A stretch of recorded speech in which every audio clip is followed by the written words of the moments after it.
Football back in your life like a Hall of Fame quarterback sending unsolicited mirror pics to a beat reporter. This is the Golden Ticket Show here on the No Mistake Podcast Network.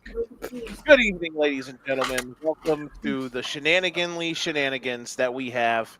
We have the boys back in the hood here tonight. It should be a fun one. Not the whole gang. Don decided to be late. He was the one who said that he decided to be casually late tonight, and that's fine. But everyone else is back.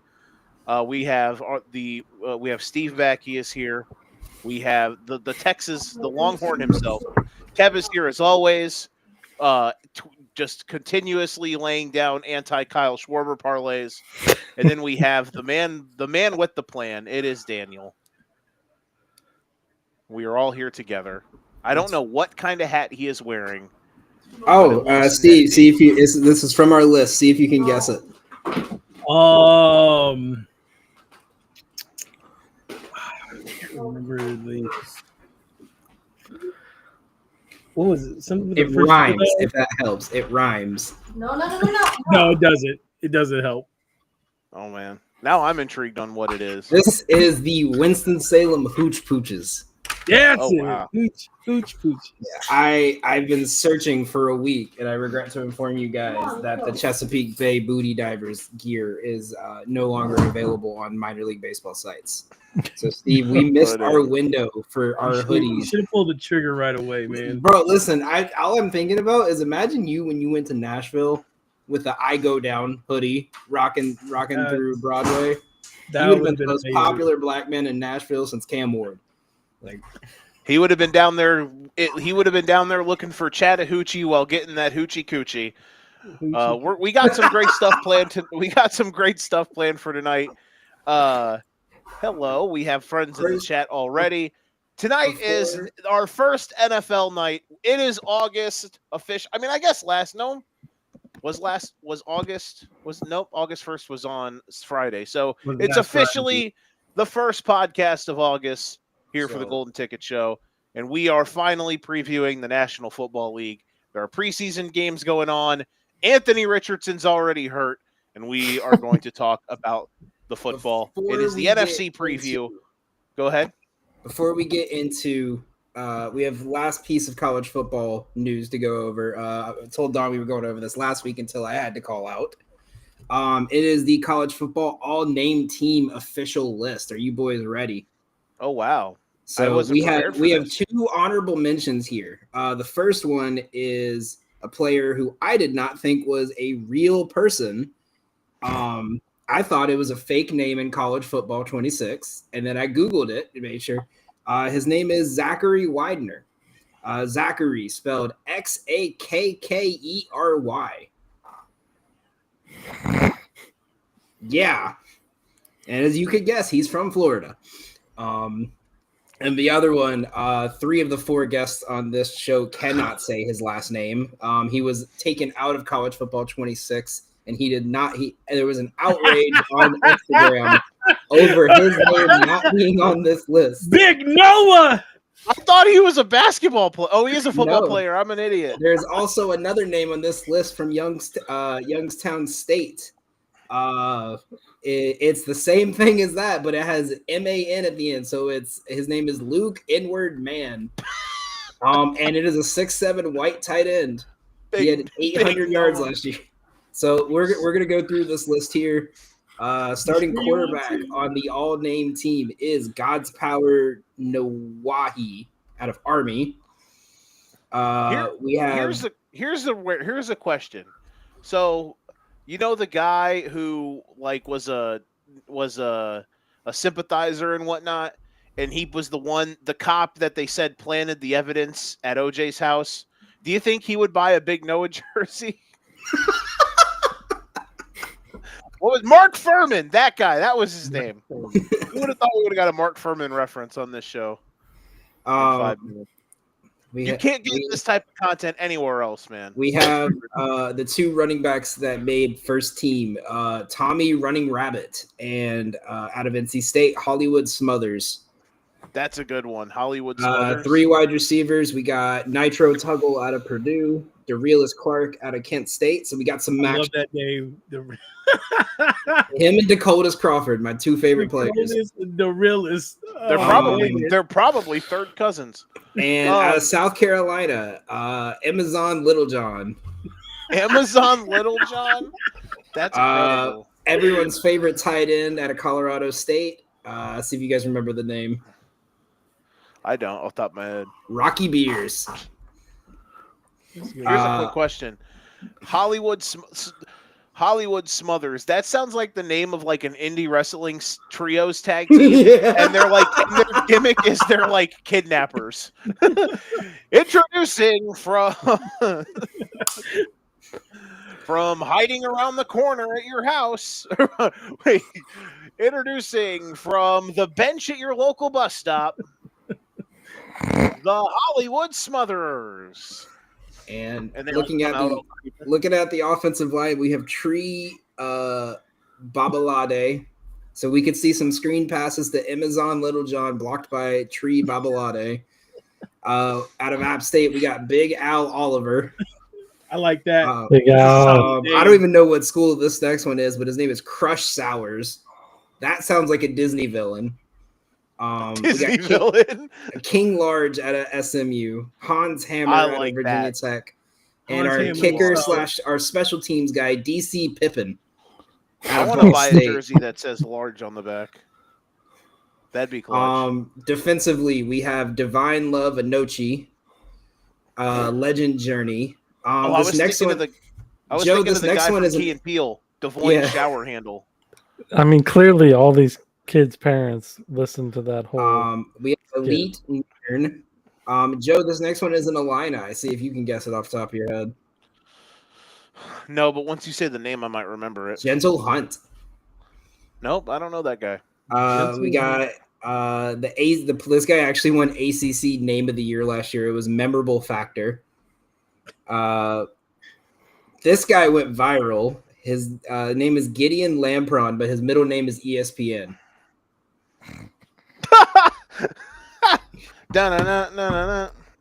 Really? No, like seriously, ESPN is the name. Yeah, I'm looking it up to see if it's like four middle names. I think of all the names you named, that's the one I hate the most because I hate his parents the most. Not him. I hate his parents the most. I gotta show you what this guy looks like. You're gonna love this, Steve. Because this guy 100% looks like a future real estate agent. Hang on. And it's Espen. Gideon Espen. There's a way you can hear it. See if it lets me. No.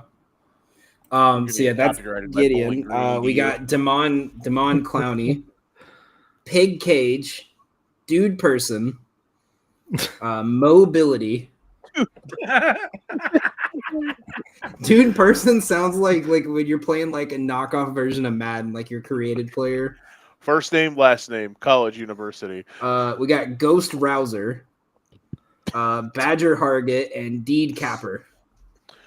Mobility, Verizon University.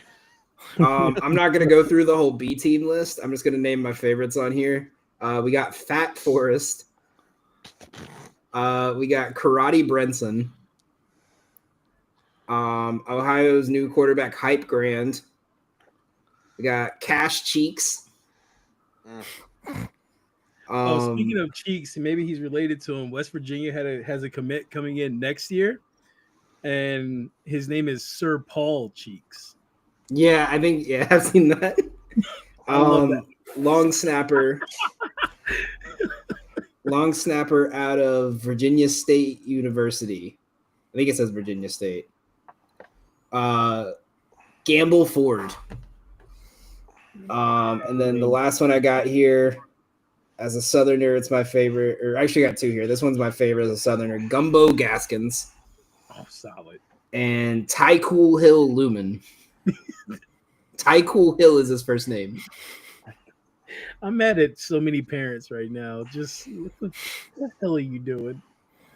And then the comments on this are, I feel like we're missing someone. I don't know who. And someone said Eastern Michigan got robbed. Unbelievable. What a world. Well, that was educational. Now I know who to go to in the transfer portal in college football. I'm gonna make a whole team of these guys. You need mobility. Mobility. Do you think do you think he's fast? He's a cornerback, so probably. He better be. I wonder if he's mobile. Secondary, yeah. All right. So let's get into it here. Real quick. If you're watching, like this video. The content does get better, we promise. Or maybe it doesn't. You never know. Stick around and find out. Listen, we peaked with when we talked about Eastern Michigan's best tight end to start the show. I'm just saying that's when people started tuning in.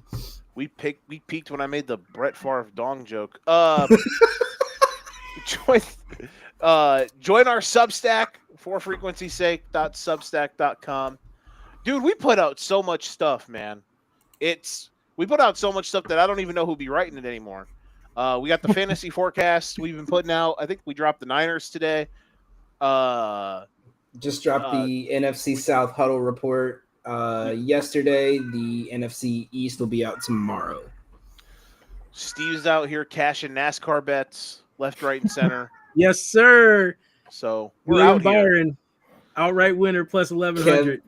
Kev's cooking K props and Cannon's in the back bitching because he wants treats. It's a great day, fellas. It is. So make sure you go follow and join that. Subscribe to the YouTube page. All that good stuff. We got so much great things coming out. And we're doing all this now. Just imagine what we're going to do when the real games start. So be sure to do all of that. We got the QR code up there in the corner that way. It's like the Brady Bunch. We're up here. So, all right. Danny, take it away. All righty. So let's get into the most competitively bad division in the NFC. We're talking about the NFC South. Unfortunately, I am a fan of two of these teams, and I have to sit through it all year. So let's kick it off with the one team that will actually make the playoffs because they're the only team that's decent, and the Tampa Bay Buccaneers. Looking at their schedule, they start out with the Falcons, Texans, Jets, Eagles, Seahawks, Niners, Lions, Saints, Pats, Bills, Rams, Cardinals, and the Dolphins to end out their schedule. They're projected at about over 9.5 wins, I believe. Last I checked when I wrote my article. I'll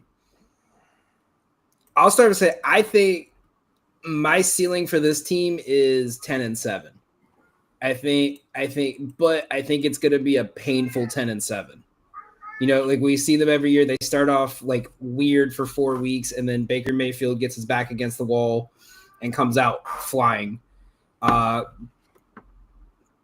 I'm curious, you guys' thoughts. You guys are the college guys. You guys probably followed him a lot more than I did. Emeka Egbuka, I think, could easily sneak into officially wide receiver 2 to end the season this year with Godwin's injury, but I'm curious y'all's thoughts on that. Most definitely, man. I mean, when he got drafted, that was like my first thought. Like this guy's definitely gonna be in that starting 3. With the injury, it opens the door for him. But I mean, as soon as Godwin's probably healthy, they're gonna give him the starting spot initially until proven otherwise. But definitely a person who could steal his spot. And I mean, I'm on the fence of taking their win total of over 9.5. I feel like that number is spot on.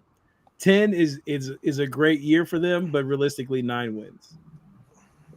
Yeah, this is the division of 9 and 8 is honestly the best way I could put it. They're, almost every move, they only made one move in like real move in free agency on the offensive side of the ball, and that was Charlie Heck. I'm looking at this team. I think Wirfs and Godkey are going to be good.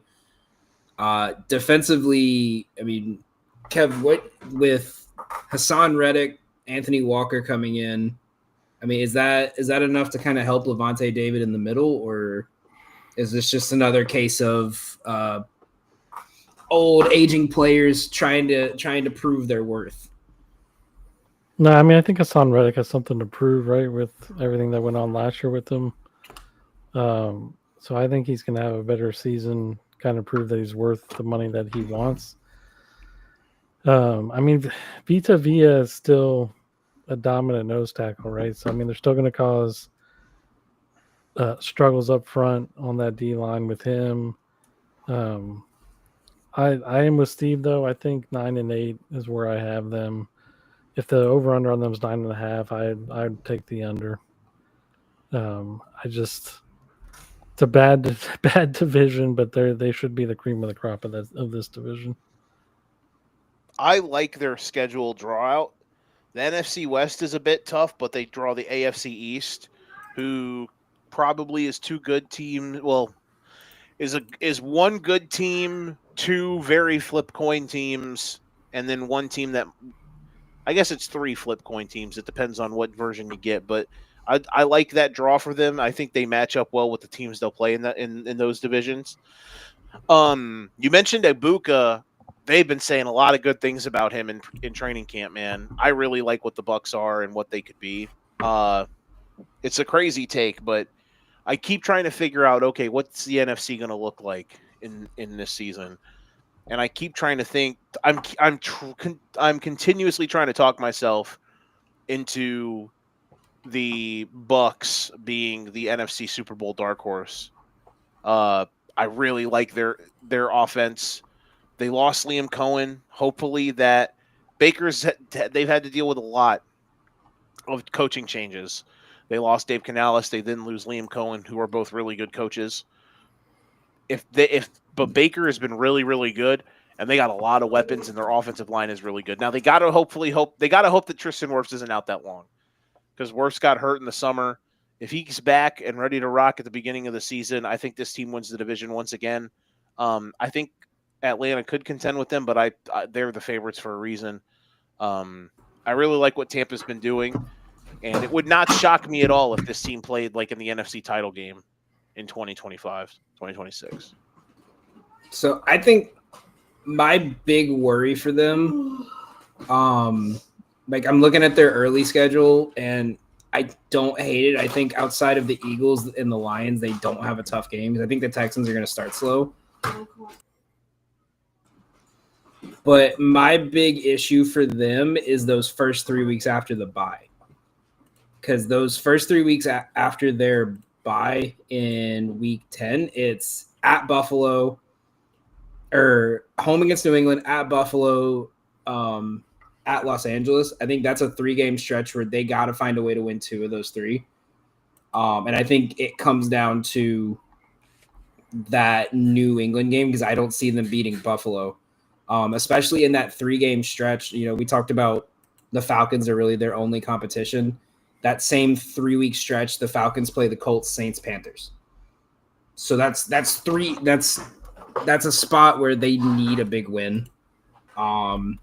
It's hard for me to see them win in Buffalo, especially in like November.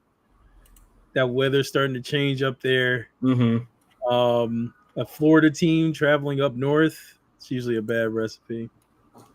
Yeah. And I think it's around the same time the Bills play the Chiefs. Let me double check that.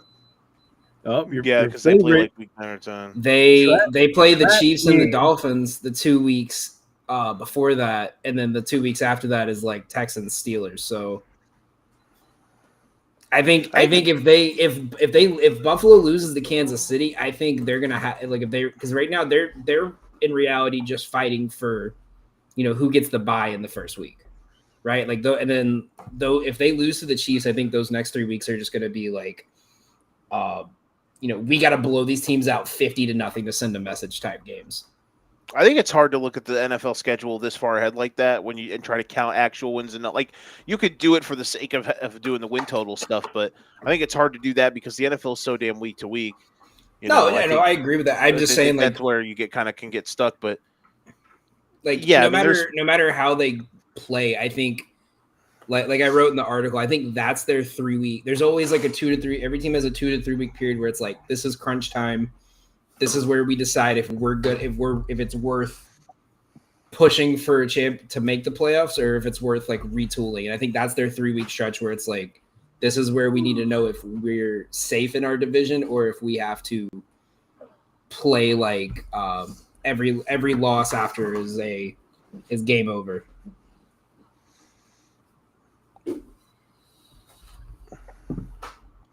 But anyone have any? I have a couple of futures. I don't know if you guys have any that kind of caught your eye. If you had a chance to look at futures for the Buccaneers, I've not done future deep diving yet. That will be. I'm saving all that for when we do futures drafts and bets and whatnot.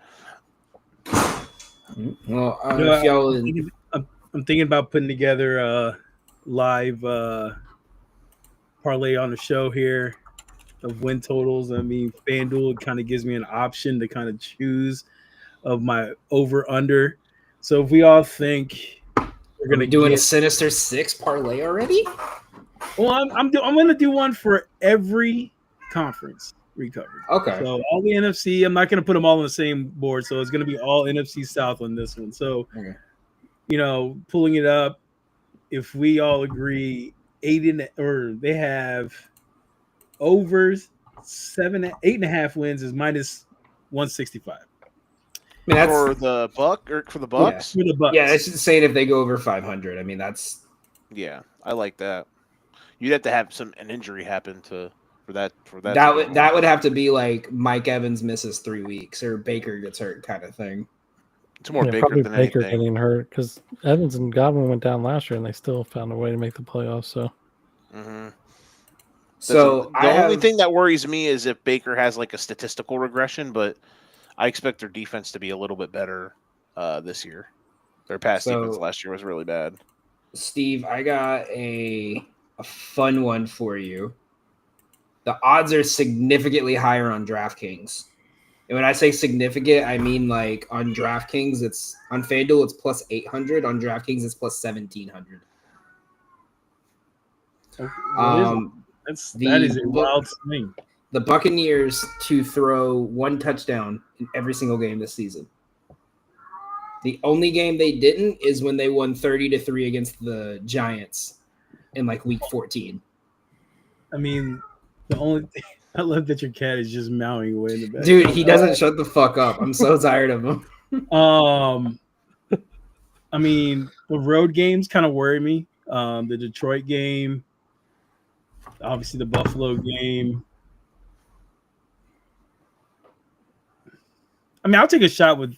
I mean, I hate to say. I mean, I'm not saying like put your whole bankroll on it, but I put a half a unit on it. Oklahoma just Sooner Baker Mayfield, but I will.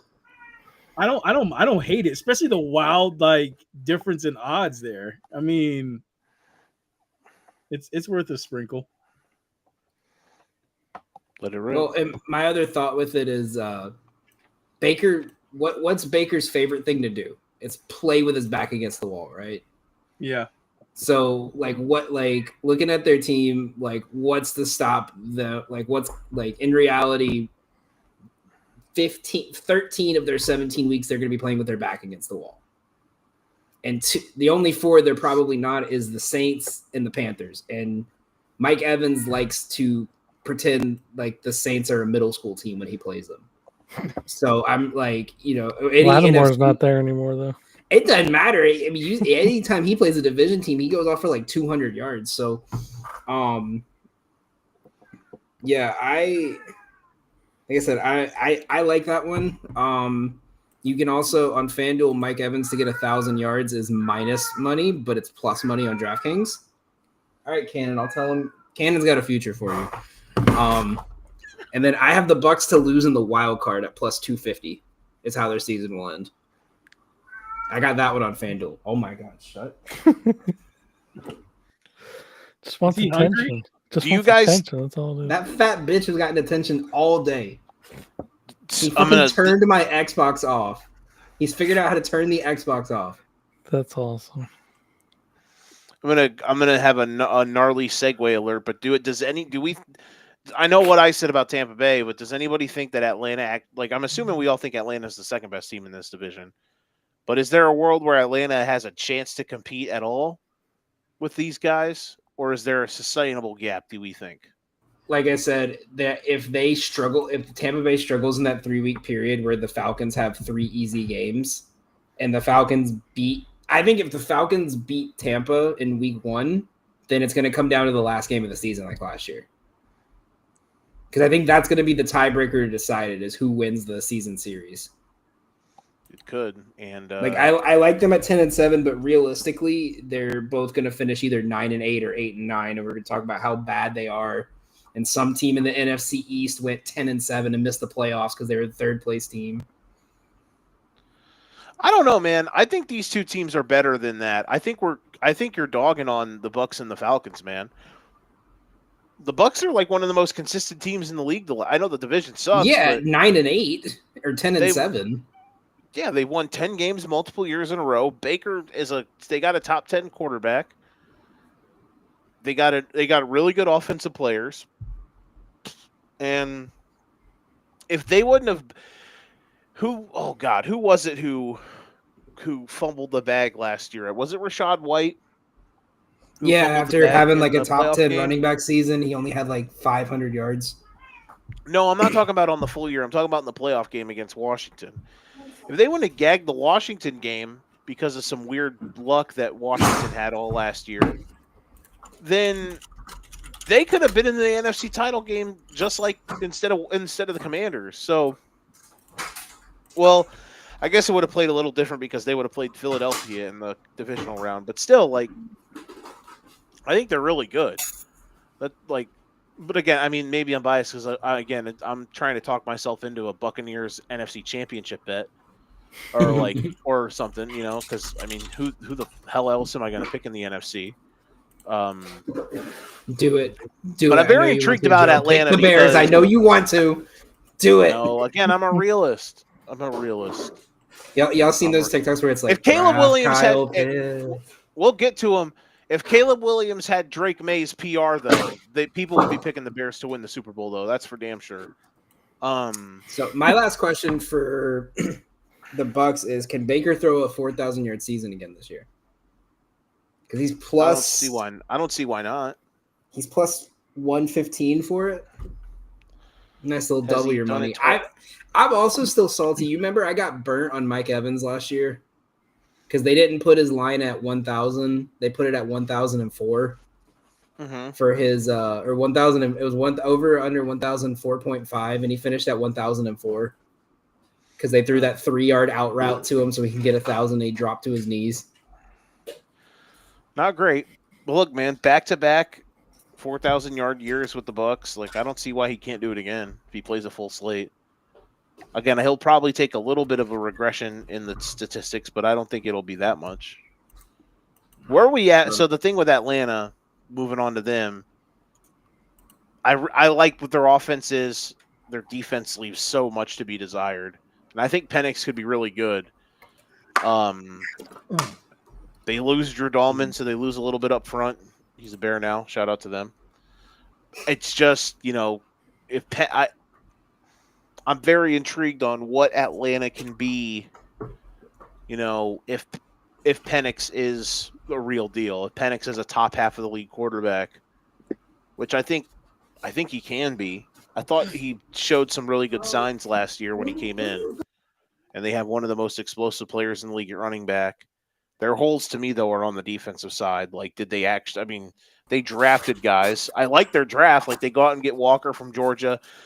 They get James Pierce from Tennessee. So they go out and actually address their D-line. Like, can those guys be force multipliers in year one? Like, that's going to – they kind of need them to be because outside of, like, A.J. Terrell at corner, who's one of the better players in the league at that position, do they have – oh, and Jesse Bates at safety. Like, outside of those two guys, they really don't have any blue chippers on that defense, So that's kind of where I'm at with Atlanta.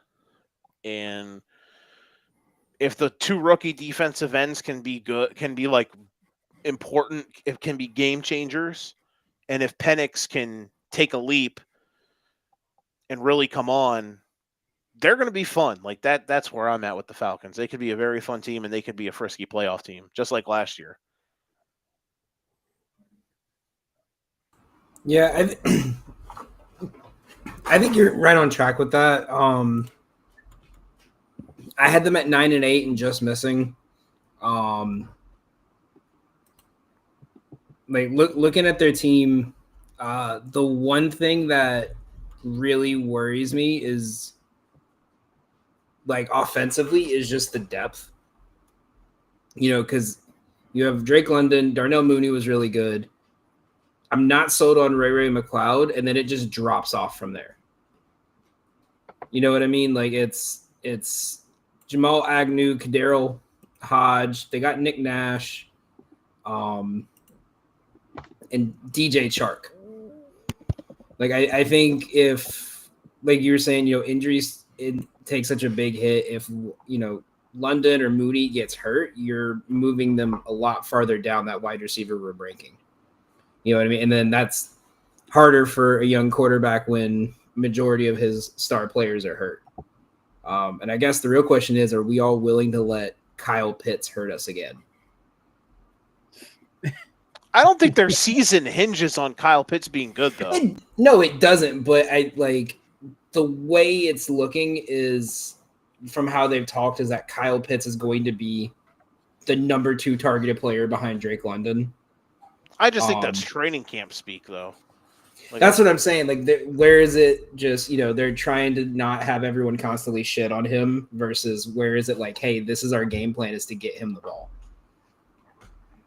I mean, I guess we'll find out sooner than later, but I mean, I still think not they got other drafting. guys that are good. Darnell Mooney's pretty good. Ray had a good year last year. They have 2 good backs. One super elite back, another one who's serviceable. Sorry, Steve. Go ahead. Yeah, I'll say I'm not drafting Pitts. I'll bite that bullet. I refuse to believe this propaganda being shoved down my throat here by the media. You won't have to in most leagues. You won't have to draft him. He'll be a waiver wire claim. See, what's gonna happen is like week 1 against the Bucks, he's gonna have like 6 catches, like 80 yards and a touchdown, and everyone's gonna pick him up, and then he's gonna have like 3 weeks where he gets like 2 touches. You know how there's always like that one guy always goes off week 1, everyone tries to pick him up, and then it was just a fluke week. Like that's where we're going with that. I mean, their schedule, Atlanta's schedule. I mean, that bye week in the 5th week. I mean, you got Washington, then you have bye week, and then you have Buffalo, then San Francisco. This is a tough little stretch of games, even with a bye week there. I don't see this team over 7. Now, like, it all hinges on Michael Penix, and if Michael Penix plays, I wouldn't say out of his mind. I don't have those expectations on him, but let's say Michael Penix plays to the level we saw at Washington coming into the league and then kind of get into the starting role at Atlanta. Maybe they get over that 7, but I have to, like, they're a team I would have to wait and see how they actually are. Not to mention the their bye is so early, and then 4 weeks later they go to Germany to play. So they didn't take their bye before or after the Europe game. So New England, and then they play Indy in Germany, and then they come back and they play 2 divisional matchups, that's the stretch I was talking about against the Bucks where they play like Colts, Panthers, Saints, Jets over a 4-week period. So it's not like, you know, they're coming back from Germany and they got to play the Chiefs, Bills, and Ravens back to back to back. But still, like, you know, we saw teams last year didn't take their bye with the international game, and they looked rough the first week back. So I think that's something to watch out for. But yeah, I feel like this is just like I don't want to say a wait and see year, but I think a lot of people are just like kind of have it like, let's sit back and see what's going to happen with like the first year of the full offense together. Right.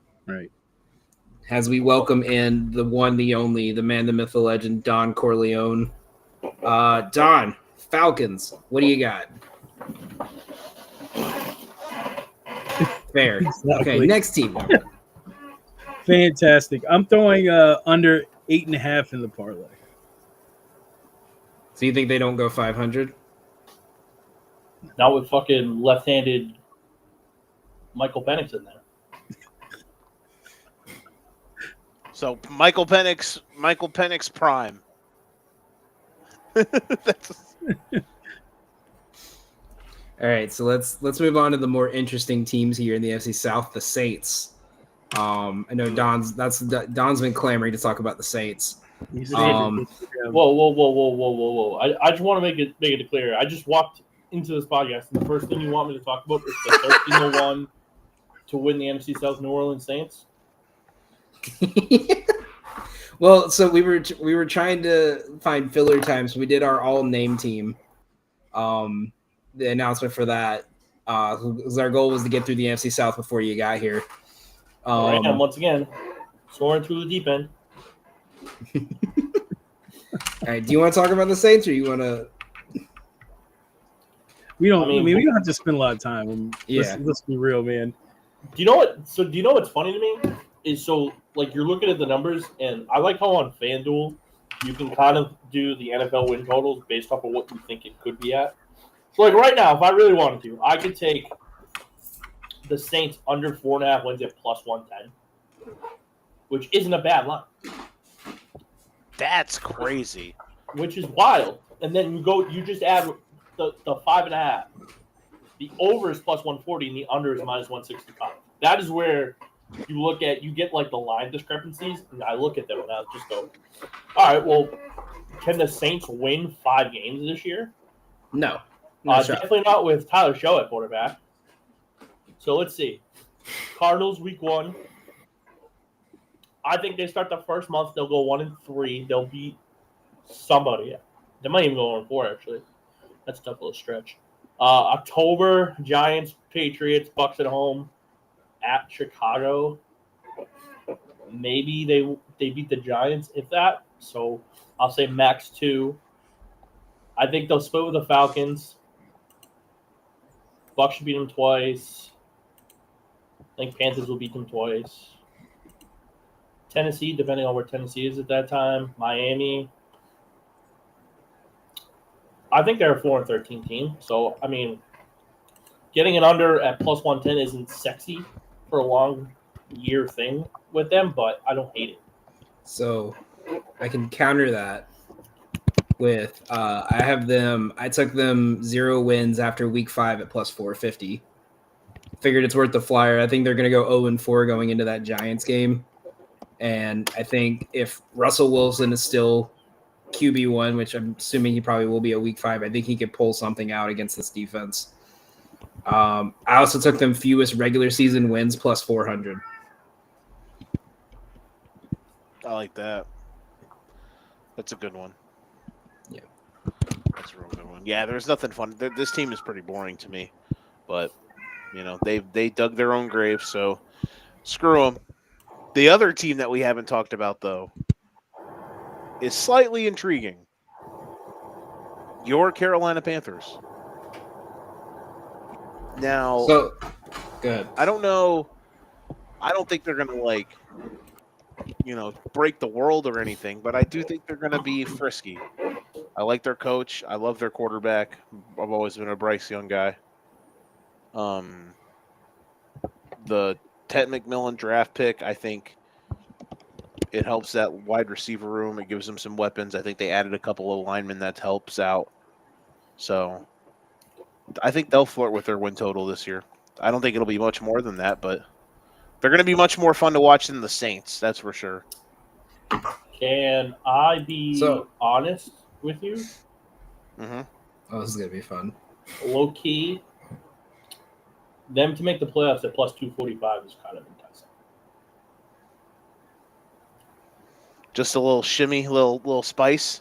Realistically, all they have to do is win the division. And the Bucks are due to have some regression with their offensive coordinator gone.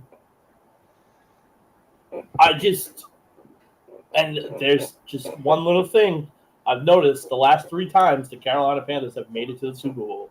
This has happened. Ohio State has won a national championship the year before. That has happened. And their week 1 matchup, the Jacksonville Jaguars. So, And I think that was at Jacksonville too. So them to win the NFC would definitely be a very little spice because I believe you can get them at like plus 4,800 right now. So if I throw half a unit and I'm making money off the Carolina Panthers and make it to the Super Bowl, I mean, a trend's a trend.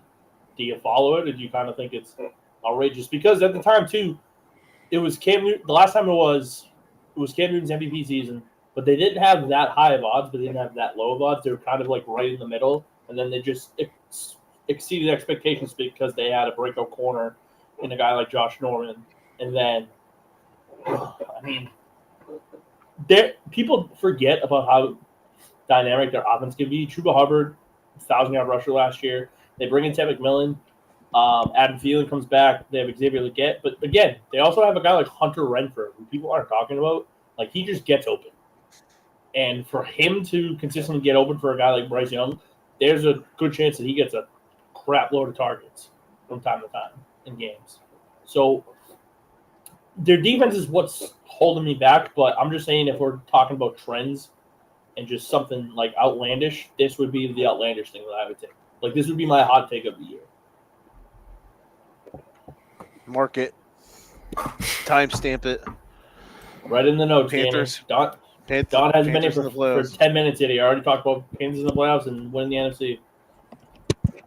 All right, so I'll throw over 6.5 on the parlay there for the NFC South. I'd say 7.5. I'd say 7.5. You could put it at plus money. Don, I'm putting for each division the 4 win totals. Since you can pick different win totals on FanDuel and putting them together in 4 different parlays. So I have Tampa Bay over 8.5 wins, Atlanta Falcons under 8.5, New Orleans under 5.5, and now I'm going to throw Carolina over 6.5. What's that payout? Plus 558. Not bad. All right, so where are we going to, next, Danny? Take us there. Let's go east. Let's go We're east. going on a trip in my favorite rocket ship, zooming through the sky, little Einstein. Let's go NFC East. We'll start with the Super Bowl champion Eagles. They're playing live right now. Haven't looked farther into their win totals yet. Joe, what did we say? Was that 12.5? I think they're at 11 or 11. they're I think 11 they're 11.5. Right, so who wants to break down Philly for us? I mean, I think the big question for me is, do we think Saquon's workload is the same as it was a year ago? I don't think it is. I don't think that's the question. The question is more, will their game script be different this year? Because last year they had historic game script to where they were able to run the ball like 100 times more than anybody else in the NFL. You know, are they going to be able to have that much control over every game they play? I think that's the thing that I'm intrigued most about, is what this team looks like if they actually get a little bit of pushback. Because after they started 2-2, like, they went on this historic run where they turned everybody into ginger paste. Like, it was Whoa. not like red-headed people. I'm talking like ginger. Could be garlic paste. Could have said garlic paste. Yeah. They turned everyone into grated onions. This fucking guy. I think their first 2 weeks, I guess not really the first 2 weeks as much. I mean, you put some fucking respect on that first wet matchup game. Yeah, we fucking have piece of garbage. We got Dallas week 1 at Kansas City week 2. I think is going to be really big. Hot take. They go 1-1 and they lose the game they should win. Kansas City. No, fuck, they're gonna stop Kansas City. Kansas City's about to start out 0-2. I think Saquon's gonna have a similar workload. I think the game plan gets adjusted a little bit more now that I think everyone knows like the goal is Saquon gets the ball. But AJ Dillon's coming off a neck injury that had him missing almost the entire year. I don't think he's gonna get a lot of action this year. I think he's there for receiving downs that they want to give Saquon a quick break, but I think we see a similar workload. I don't think he's going to get the yardage he did, but I think we're going to see a similar workload from him. Okay. That was the third thing that gets brought up about the Eagles, A.J. Dillon. What the fuck's wrong with us?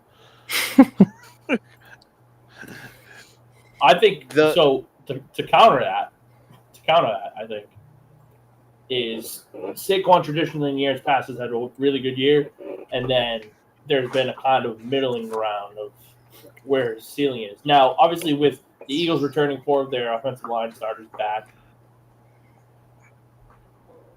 it should be there. But if Saquon just gets a nagging injury, there goes any sort of running game that they have consistently.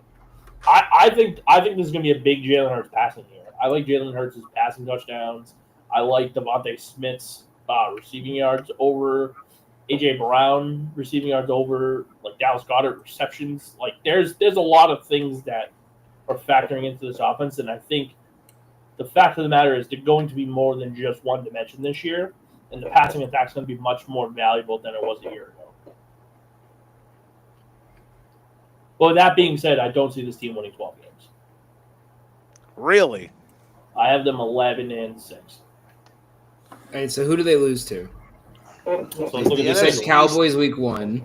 Yo, They play the AFC North. That's tough. Have to play the AFC North, and they play the Chiefs. So No, they play the AFC West. They don't play the AFC North. They play the AFC West. or my bad. You're right. I'm sorry. You're right. I So, was reading the wrong one. I They play think the AFC. They play the AFC. No, wait. They play the They play AFC the- West, Yeah, I can't read. AFC You're right. They East. play the AFC West. they West. play the I'm an AFC idiot. West and they play I Buffalo. can't fucking read. Well, we know that, Joe. I'm a window licker. I know. I'm a window licker. Fine. My bad. I think they start off the first 4 weeks 2-2. I think they lose to Dallas. I think they lose. I'll say they lose at Tampa Bay. And then They don't play Washington until late, right? yeah, They play them both like The last two Those of the games last could- 3 weeks of the year. Their last 3 weeks is at Washington, at Buffalo, home versus Washington. so I think they're 6-2 going into the bye, maybe 5-3 depending on how Denver looks. After that, I think at Green Bay on Monday night, I think Green Bay gets them. I think short week Lions could sneak out and get them. I think they could easily lose to the Chargers and the Bills, and then I think they split Washington. I think 11-6. I think they go 4-2 into the division, and then they go 7-4 outside of it. I think there's a world that exists where them getting the Washington games at the end of the year is a blessing for the Eagles, because those Washington games might not matter. But I think so. You think of the last three weeks, right? At Washington, at Buffalo, then home versus Washington. Those are 3. Like, if they struggle against some teams, those are going to be some hard competition for heading into the playoffs.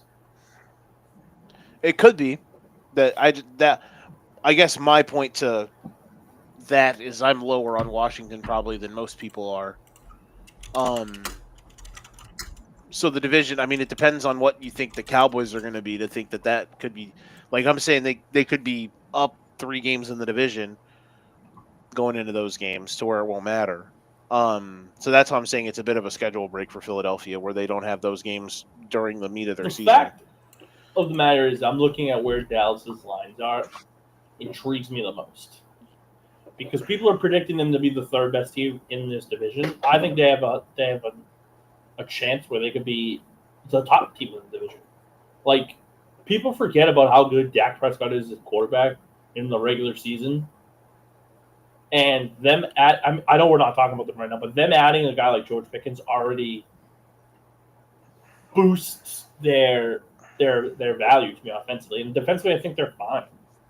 So I'm with you here on like that they could be like Dallas could be good and intriguing. The thing that worries me though, man, is like because I love Dak and getting Pickens. I don't think I can't believe I say this. I said it in the fantasy forecast. I think Pickens is a good player, but like, or I think he'll fit with them. But my biggest problem with them is, man, like they don't have that many like good players on their roster. That's the thing that worries me about Dallas. Like they're insanely top loaded, and that's it. And the top isn't like they're not like swimming in blue chippers. They have like 5 maybe, and I think I'm being incredibly generous by saying they have 5 blue chip players. So that's the thing that worries me about Dallas. Is Micah Parsons going to be a Cowboy at the beginning of the season? that's the question. You know, you got to ask it. I think so. I'll be shocked if he isn't. I mean, isn't Mike he is- still under contract? Yeah. Yeah, he asked for a trade. Yeah, I mean but that's the Yeah, thing now, yeah, though. I Is you think- ask for a trade when you don't get your Player contract. friendly. I think Jerry will pay him like on the when the kickoff. The news of the contract extension will drop like when the Thursday or no, I guess it can't be that because that's when the game is. It'll be like the Sunday before the Thursday night opener. They'll announce the contract signing and that Mike is going to play in the Week 1 game. I mean, isn't that what they did with Dak? Yeah, they extended him like during like the early morning of this first Sunday last year. Any final words on the Eagles before we head over to one of the other NFC South teams East. or East, whatever. We did all the NFC. Whatever South. division. I'm here. We can talk about a different division. God. Steve, what's the play in the parlay with the Eagles? I did over 10.5. Okay. All right, so let's move on. We're talking about them. Let's just talk about them. How about them Cowboys? All right, that's where I was going. Yep. Looking at their win total is set at 7.5 minus 135 to the over. New with all the questions around Micah, and we have the addition of George Pickens. Steve, we'll start with you. Where are you at with the Cowboys? To echo what Joe said, they are kind of top heavy. I think this season does depend on how well Dak plays and where do you put him? Right? Do you think he can get them to the 8 wins or not? I mean, playing in conference wise, I mean, they play the Giants. Was that week? It's early, right? Two. I have a Giants fan in my office. He sat down in my office and he's like, "Man, the Giants are going to win 8 games this year." I was like, "All right, buddy." Then he's like, "There's a road to 11," and I'm like, "Whatever he was smoking, I want some of that." But That'll be done by week 3. yeah, that's what I'm saying. Depending on how Dak plays, man. I mean, if he plays his best ball, they'll get over 7.5, I think. But realistically, I don't see them making the playoffs. So they're going to be between 7 to 9 wins. 9 is like the ceiling. I see kind of where your coworker is probably looking at that, because after the Eagles game, it's Giants, Chicago, Green Bay, New York, Carolina. And there's at least 2 to 3 games there they should win. But yeah, then they hit a 3-week stretch in November where they play the Eagles, short week, Kansas City Chiefs on Thanksgiving, and then the Lions in Detroit the next week. And I think that's that's definitely a rough 3-week period to have after your bye. I mean, we can say that when we start going over the Giants, man. I think for Dak, the last time he came off like this, a serious injury like this, was the 2021 season, which was quite frankly Micah's rookie year. They won 12 games, they won the division, career high in touchdowns with 37, 4,400 yards. Like, I'm expecting that kind of Dak this year. And I think that he gets the dynamic receivers. Like, he's got CeeDee Lamb, who's going to get peppered with a ton of targets. I think, underratedly, Javonte Williams is the best running back that they have in the room. I think Jadon Blue has a ceiling where he can be.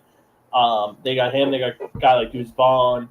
They have Miles Sanders. So they have a very complimentary running back room. I think offensive line could be a big worry, especially if guys like Tyler Guyton and Tyler Smith missed some time this year. And Guyton's already out, yeah. right? So I think for me, it's just the defensive side. Just the front seven isn't sexy, so it kind of like gives you the ache a little bit. But like Kenneth Murray Jr. is a dog. Dante Fowler Jr. is good. If Solomon Thomas, like they got guys who have been legit studs in the NFL on the defensive side of the football. They just need to be able to put the pieces together. I think Dallas is severely underlooked at this line value, and people think because of how good Washington is that Dallas will easily be the third place team in the division. I just don't see it. So, I mean, getting at the plus money that I think you can get it at, especially when it's very Dallas Cowboys-esque where there's a lot of turmoil in the front office about the roster and stuff like that, that this is like when they have their betters of the years that they've had. I like the over 8.5 and plus 135. I might sprinkle over 9.5 because I think this team could get 10 wins this year. But again, it's all about the health of Dak on the offensive side of football. And even if Dak isn't ready to go, they have probably arguably the best training camp quarterback of all time in Joe Milton that's backing them up. So they're arguably set up this season where I think they can win anywhere between 8 to 10 games. So I would go over personally. Yeah, I don't hate that. I just worry, and I think Dak will have a good year. I just worry about the depth of what they have as a roster, and that's why I don't think. Like, I think they're a fringe playoff team. So I'm gonna read you some of these special futures on FanDuel and DraftKings. See, you guys think these are worth putting any money on? Micah Parsons 15 plus sacks in the regular season this year, plus 210. Not touching them until I find out contract situation. The Dallas Cowboys to score 1+ field goal in every game this season, plus 600. Yeah, because Brandon Aubrey is probably arguably the best kicker in the league since he's come in. What was it? Here it is. George Pickens 8+ receiving touchdowns this year. I'm gonna say. I mean, it's that another weight question because you don't know what we're getting out of Dak, so it's hard to say. Dak healthy, absolutely, he gets over 8. Can I make the argument here? If Dak's healthy full season, George Pickens is on the level of T. Higgins in the Bengals offense for the Cowboys. That's where I think. And George Pickens and CeeDee Lamb to combine for 2,750 or more receiving yards. I mean, CeeDee'd have to have at least 15, to Pickens to have 12, which would be pretty high. I would say no for now. Just because also Dak, as much as we talk about how Dak likes to hone in on CeeDee Lamb and stuff like that, he does get the targets around. And you can't get two groups of guys to have that many receiving yards together, so I would say under. Unless you're only throwing to those two guys. Mm-hmm. Yeah. All right. Kev, any Cowboys insight before we head over to Washington? No, fuck the Cowboys. That's about all I got for them. Hell yeah. Damn. And Don, for the parlay, I'm gonna throw in 7.5 minus 125. Simply because they have Jadon Blue there. I mean, are they going to stop anybody on defense? I guess that's the other thing I would say. I think their Doesn't matter secondary if is they- fine. It's just the front seven. If the front seven can contain that. Like, are they going to win these 10 games 45-42? We'll see. I heard somebody say on a show, like, if Micah actually isn't on the team, are they the worst defense in the league? No, And I was like, that's an intriguing question. no. Because I think their secondary is top 10 in the league. So that already, by their nips in the butt. If we don't talk about bad defenses, we can either go to the AFC side of the ball. There are some bad defenses. All over right, there. so let's talk the Commanders here. Win total is set at 9.5 at -125 for the over. Looking at this team, Kev, we'll let you kick this one off. Giants week 1 to start their season. Where do you have your Commanders at? I have them at 10-7. That's where I have them initially. I think they'll win that first game against New York. I think they probably go 3-2 in the first 5, and we'll see how the rest of the season goes from there. But Eckler needs to stay healthy because I don't trust Robinson enough. But I am worried about that because he had 2 concussions last year. Obviously, the Terry thing, he'll play eventually, but the question is, when does he actually decide to start practicing? Do they get a contract done? Obviously that's all still up in the air. But they're not going to trade him, so eventually he'll start playing. Is it a holdout of like 3 or 4 games? I don't know. I mean, Jalen Lane's looked impressive, they say, but I don't read too much into training camp and all that. I think the defense is better than it was last year. Hopefully Lattimore can actually be who they traded for. I think that's kind of a question mark on the defensive backs, and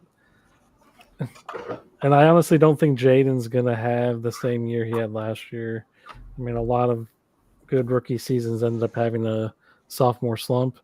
So I kind of expect that too, but I think they're still a good enough team. I think overall they're a better team than they were last year, which is why I think they still go 10-7. Ladies and gentlemen, I present to you the team who is going to get slapped in the face by regression. The Washington Commanders were fun in 2024, absolutely. But no other team other than the Kansas City Chiefs had a golden horseshoe stuck so far up their ass than Washington last year. You got to tell your players to play the full game, Joe. I don't know what to tell you. I mean, listen, man. God knows Tyreek Stevenson didn't, that's for sure. Listen, the Commanders had a bajillion wins that were in the last seconds of the game. And then in the playoffs, they draw the Lions, who had 14 starters injured on defense. And you only start 11 players on a side of the ball. So that means 14 of them means a lot of people were hurt. I don't think they're bad by any means. I just think I think those types of things matter. And I think because of that, they're going to be worse. Oh, and also, they're not going to convert. Let me check my notes here. 20 of 23 fourth downs. I don't think that's going to happen again. Or have like a historic third down conversion rate. Or maybe they do. Maybe Cliff Kingsbury's the best play caller in the league. And maybe Jaden Daniels is the greatest quarterback we've ever seen. I don't know. More than likely, that's probably not going to be the case. If that does happen, we're going to see like Kevin on Kyle Schwarber levels of hatred for the Commanders from Joe. Like Joe's going to be week 5. They're going to be like, oh, there's 16 for 16 on fourth down. Joe's going to be beating his desk. Bro, everyone wanted to say how the Chiefs like escaped death every week, which they did. They had some really stupid wins, but like, did anybody watch the Commanders last year? Like, my God. The Saints win. The Bears win. That stupid-ass game against Dallas. When the Eagles games, which were hilariously dumb. Jalen Hurts got hurt at the right time. Yeah, and I'm like missing half of them in my brain right now. Ugh. So yeah, I just think this team's going to regress back to the mean a bit. And could they still win 10 games? Maybe, but I don't know. I think I'd bet they're under based on that alone. That's kind of where I'm at right now with Washington. Give it to me in the chat, y'all. Tell me how much I am of a hater I am. Yo, Joe, are you drinking any Haterade tonight? I stocked it up. The haters are in the I building. thought that was Michael's secret stuff, but I guess it's haterade. Looking at the schedule, the only stretch of games that kind of make me go, kind of where they need to get their wins is at Kansas City, home against Seattle, home against Detroit, and then they go to play Miami in Spain. That's a tough stretch of games, in my opinion. Do you think they come out 3-1 or 2-2? It's a question I pose to you guys. All right, I'll say 2-2. I'll say 2-2. 2-2. Because I was debating out here. Hold on, I was debating. Okay. He's a debating man. So I threw it out there. What were the stretches? What was the So four games at again? Kansas City, and then home against Seattle, home against Detroit, and then they fly overseas and play Miami in Spain. 2-2 or 1-3. Depends on how if the Dolphins are bad. 2-2, but we're gonna get they should be 1-3, but they got lucky, or one crazy play pulled it out. All I'm saying is Quinn Ewers should be starting by week 11 for Miami. He might be. What a nightmare. I'm gonna make sure I don't get to talk about them tomorrow or next week. I see 2-2. They'll drop the game at Kansas, and then Detroit is gonna have revenge on the mind. Seattle, I think they'll win in that Miami game. It's gonna be one of those funny games because they're going to Europe. Quinn Ewers throws 4 touchdowns and 3 picks. Hell yeah.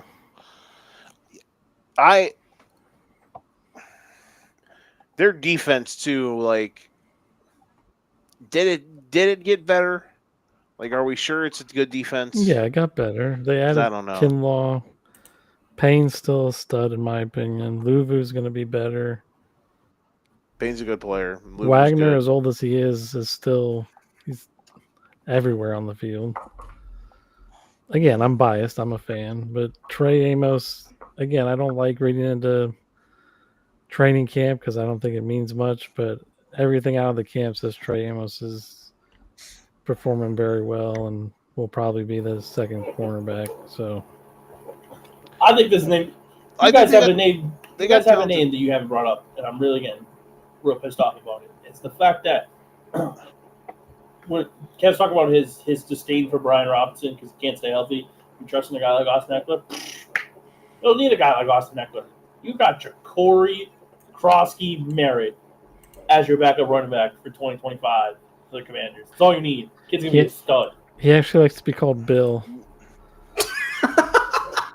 Fuck him.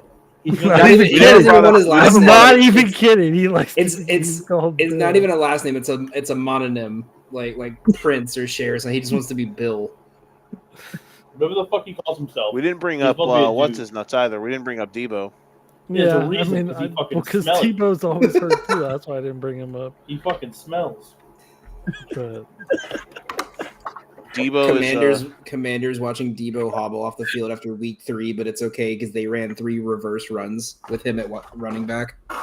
Yeah. I mean, Sinistral should also take another Debo step up. waddles I now. think their defense is absolutely better. But again, I'm biased. I'm a fan. Debo looks like James Harden when he was trying to get traded from the Rockets. Right now. Oh gosh. All right, Steve, what's your final call for the parlay? Gosh, I can't do it under because I don't want to. I don't want to have to cheer against Kev here. So You can Well, go take under. Not gonna bother Not me till yeah. until Oh, I well, start cheering against Texas in every game. But it's all right. He's scheming. Kevin's right. See how you scheming. played that one? That won't bother me. Just fuck your team. Oh, He gets it back in blood. You heard? Well, we also didn't. I Um, mean, real quick, what are like with their offensive line, the addition of Tunsil? I mean, do you see that helping their run game at all? With Robinson, staying healthy, or Bill?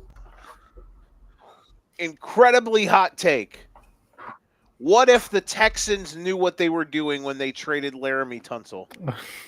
Joe Casario's really a guy did who's wake come up from just the like Patriots. F Washington today. I'm Listen, that Hail Mary. Joe is picks stuck in one his team veins. to hate for the year, and It literally, that game That literally Hail Mary. ruined the rest of my football season last year. So I'm still pissed about it. was But I'm was being that the honest, one though. after? This is a real Was that take. the one after you were talking shit because your Bears beat the Panthers, and you were talking shit like they beat the I was in the Chiefs? mood. Dude, I don't get to enjoy football, bro. So when they do things, I'm gonna enjoy No, it. but it was the only Listen, time you man. did it. All season, he was calm all season, and then they beat the Panthers. He's It like, was "Suck the my only dick." time they looked good. And then they lost 8 in a row. They lost more than that. Did they lose 8 in a row? Was it 8? They lost more than that. They lost like 11 in a row. They lost like 10 in a row. Anywho, point being, it was a serious-ish take because Casario from the Texans cut out from that Patriots cloth. We always trade guys before, right when they're about to fall off. Tunsil was pretty bad last year, and the Texans O-line sucks, so they kind of just traded their best O-lineman. More than likely, Tunsil still probably got like a year at least before he kind of hits a wall. So I'm being a dick, but I wanted to throw that out to the group. If I'm going to be a full hater, I got to commit to the bit. All right, Steve. I honestly don't hate the take. I mean, I was a little worried about the trade, if I'm being honest. I'm gonna go over 8.5. Minus 180. Coward.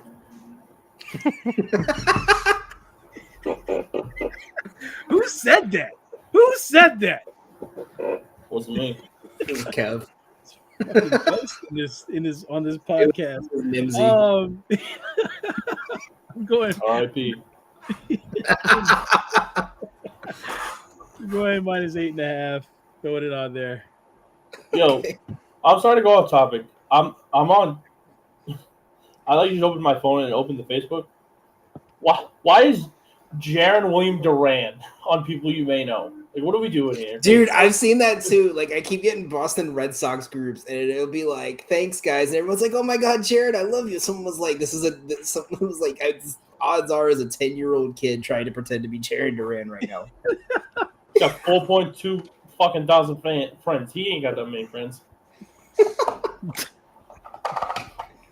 My favorite is like I've known so many like college coaches that used to do, and like the people from that run like the hoop group camps, that I'll randomly get like big name college analysts or like college coaches pop up. Like I had one, it was like, you may want to be add this person. It was Jay Williams. And then I got what's his name from FAU? Or not FAU, Fairleigh Dickinson. Tobin Anderson. Yeah, he just randomly popped up in my feed, and I was like, "Oh, this isn't him." And then I looked, and it's like all his family photo. I was like, "Oh, Tobin, there it is." All right. Nevertheless, let's go to the worst team here, New York Giants. Is there anything besides Malik Neighbors to talk about here? Yeah, how Boring. good will Abdul Carter actually be? That is a good one. Their defensive Jameis line get is 3 games to do something funny this year? How many sacks will Brian? I Burns hope get? so. For the fun of the sport, Jameis You know what? needs to play. What's their win total at? 5.5. For comedic purposes, I'm gonna say over. Oh wow, you're just out here Okay, so letting that shit fly. let's Let's look put it at this way. Let's put it this way. If they win 5.5, right? yeah. They win 6 games, I look like a fucking genius. If they don't, I'd be like, it's just the Giants being the Giants. Who cares? There you go. So, yeah, that's a great point. Let's see if we can find 6 wins in the schedule. I mean, they're going to start 0-4. Yeah, Washington, Dallas, Kansas City, Nah. LA. Boy, you would not know it talking to my. What was that? What was that last one? Los Angeles Chargers. Hold on. Let me at do what I do best here. Hold on. Can they beat New 1, Orleans in New Orleans? 2. Yeah. You know how bad it is that New Orleans news sites aren't even reporting on the Saints, and it's like the only thing we got besides LSU football. All right, Wait, what week do they play I got the maybe Saints? 4. So just 2 50-50 games? Sure. All right, let's Who are the go. four? All right, The NFL, Joe, anything Kev, else? Steve, let's go through it. See if we can find some wins here, and then Yeah, Don who can the argue four- if I don't we're even wrong. know who the 4 are. All right, so I'll- all right. What So week we do they got play we got Commanders, Dallas, don't Kansas fucking City. all right me. My show. Oh No, it's our show. Hey, well, I'll see you guys later. Hey, Don. And we all leave. Don, All right. I'll send you the link for Hey. our show. Joey, don't worry, Hey, you'll get it too. you let me know when you need the We'll be right content, back. brother. You let me know when you need the content, and I'll be back. All right. He turned his camera. Here, should I call him? Be like, hey, Don, we need you. Damn right, you fucking Yeah, need we me. didn't. Tom, You we need always content. need me. You want him on that wall. Ain't nobody here You to see need him on Otis. that wall. All right. Call has been forwarded. Let me submit a voicemail. Damn right, motherfucker. I don't accept no fake ass calls like that. Oh my god. All right, Commanders, Cowboys, Chiefs, Chargers, first 4 weeks. At They would- at they- Washington, what- at Dallas. Listen to me. What The time home is the four. Chargers game? 1 o'clock. 1 And it's o'clock. Point. In the It's Giants, right? In MetLife. Yeah, Yeah. it's in MetLife. West to East Coast. That's a win. Next. At New Orleans. Win. That's 2. Next. Home versus the Eagles. Thursday Night Football. Okay, pass. Next. At Denver. 4 o'clock. Pass. Next. At Eagles. It can't be at Eagles twice, dude. The first No, one the was first home. one was home against the Eagles. You said at Eagles. Well, my fault. I read it wrong. Fucking this guy. Oh, yeah. We got 2 window lickers out here. Next. Hey, we're window San looking. Francisco in New York. 1 o'clock. Win. That's 3. Next. At Soldier Field. 1 o'clock. That's a win for Joe. Next. Green Bay at home. Next. At Detroit. Next. At New England. That's 50-50. Depends on how we look by that. I'm going to say next for now. Next. Home versus Washington. It's getting dicey. I think they can sweep one up. I'll say yes. I'll Upset. say yes. Just to piss off Kev, I'll say yes. I mean, that doesn't piss me off. I mean, they don't have Daniel Jones anymore because Daniel Jones on the Giants looked like fucking Tom Brady when he plays the Commanders. I'm just saying, Don, I know you hate me saying this term. The Commanders do play the Eagles week 16. Right, but right after they play the Giants. Game, trademark Gotham gambling. We need to get like an animation of Steve like knows Oh, your what kind of gimmicks. game you say? Referee? we need to get like an animation of like a stamp just like trap game. To keep the few good men references going. Like in any time we're gonna get up to a game like that in the college season, Danny's gonna be like, "That game's a trap," and then we're all gonna say, "They can't handle the trap," and we're all just gonna be sitting here. We're gonna be getting hyped. I want it on the record here that I'm literally setting a bet line for how many times Danny says trap game between college football and NFL. And I have it set at about 75.5. If he keep says the counter. trap game when it comes to the NFL, man, He's gonna, dude. every week's a trap game in the NFL. All right, week 16, home versus Minnesota. Win. Minnesota will be done by then. Next. At Las Vegas. At Las Vegas. At Las Vegas. Is that 17 or 18? Week 17. Vegas could still be fighting for a playoff spot. I'm gonna say loss. And then home versus the Cowboys week 18. I mean, Dallas won't care because they'll be in the playoffs by then. There's my 6 wins, baby. Let's go. Fuck you. All right. What an Anything else on exercise. NFC East? Or I guess Steve, what do you got? What are you putting for your win total here on this? I am conflicted. That 5.5. Under 10.5. he just goes, you know what, dude? They can't win all those games. I'm gonna go on. No, even better. He goes, they can't lose all those games. I'll go over 1.5 at -450. We're gonna get the parlay legs. 3,500, Kev. Under 10.5. Hey, a win's a win. That just reminded me. I saw this video today where this girl was talking to her husband, who was a Cowboys fan, and said, "Hey, if I told you every year for 30 years straight it snowed in Alaska, would you bet on it to snow in Alaska the next year?" And he was like, "I'd put our entire house on it." He's like, "So why'd you put $20 on the Cowboys to win the win the Super Bowl just now?" With the World Series, Yeah, like, why do you keep saying it's our year? Like, Why are the Cowboys winning the World Series, Danny? Things I need answers for. Let's put it this way: the Rangers have won a World Championship before the Dallas Cowboys. They did. That's sad. In a crazy turn of events. The Eagles won, rebuilt their team, and won again.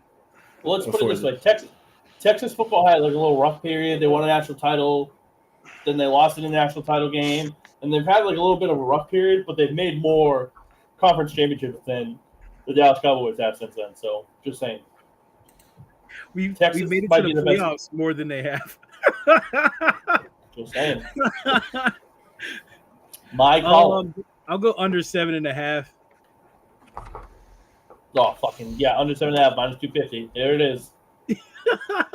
Got the chokehold on you, baby. They ain't winning 8 games, not in my eyes. Not on my watch. I can't wait for the 18-0 New York Giants with Jackson Dart throwing 75 touchdowns, no interceptions. Malik Neighbors has 55 receiving touchdowns all season.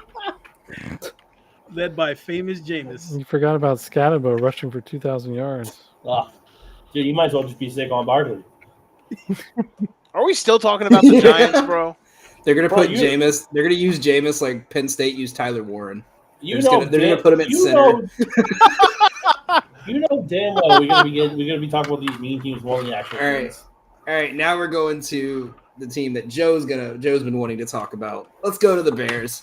Win total is at 8.5 right now. Whoa. We're talking NFC North, and the first team we want to talk about is that fucking piece of shit orange and blue team. Damn. Joe, do you want to counter that? I don't feel hostile. They got a fucking quarterback with his fucking fingernails painted. This is what we're talking about? That's their guy? Hey, I'm gonna paint my nails if we win 10 games this year, bro. Holler at me. You go from one fugly bitch to one real fugly bitch. You do that shit. Case Keenum is your QB2. I saw that.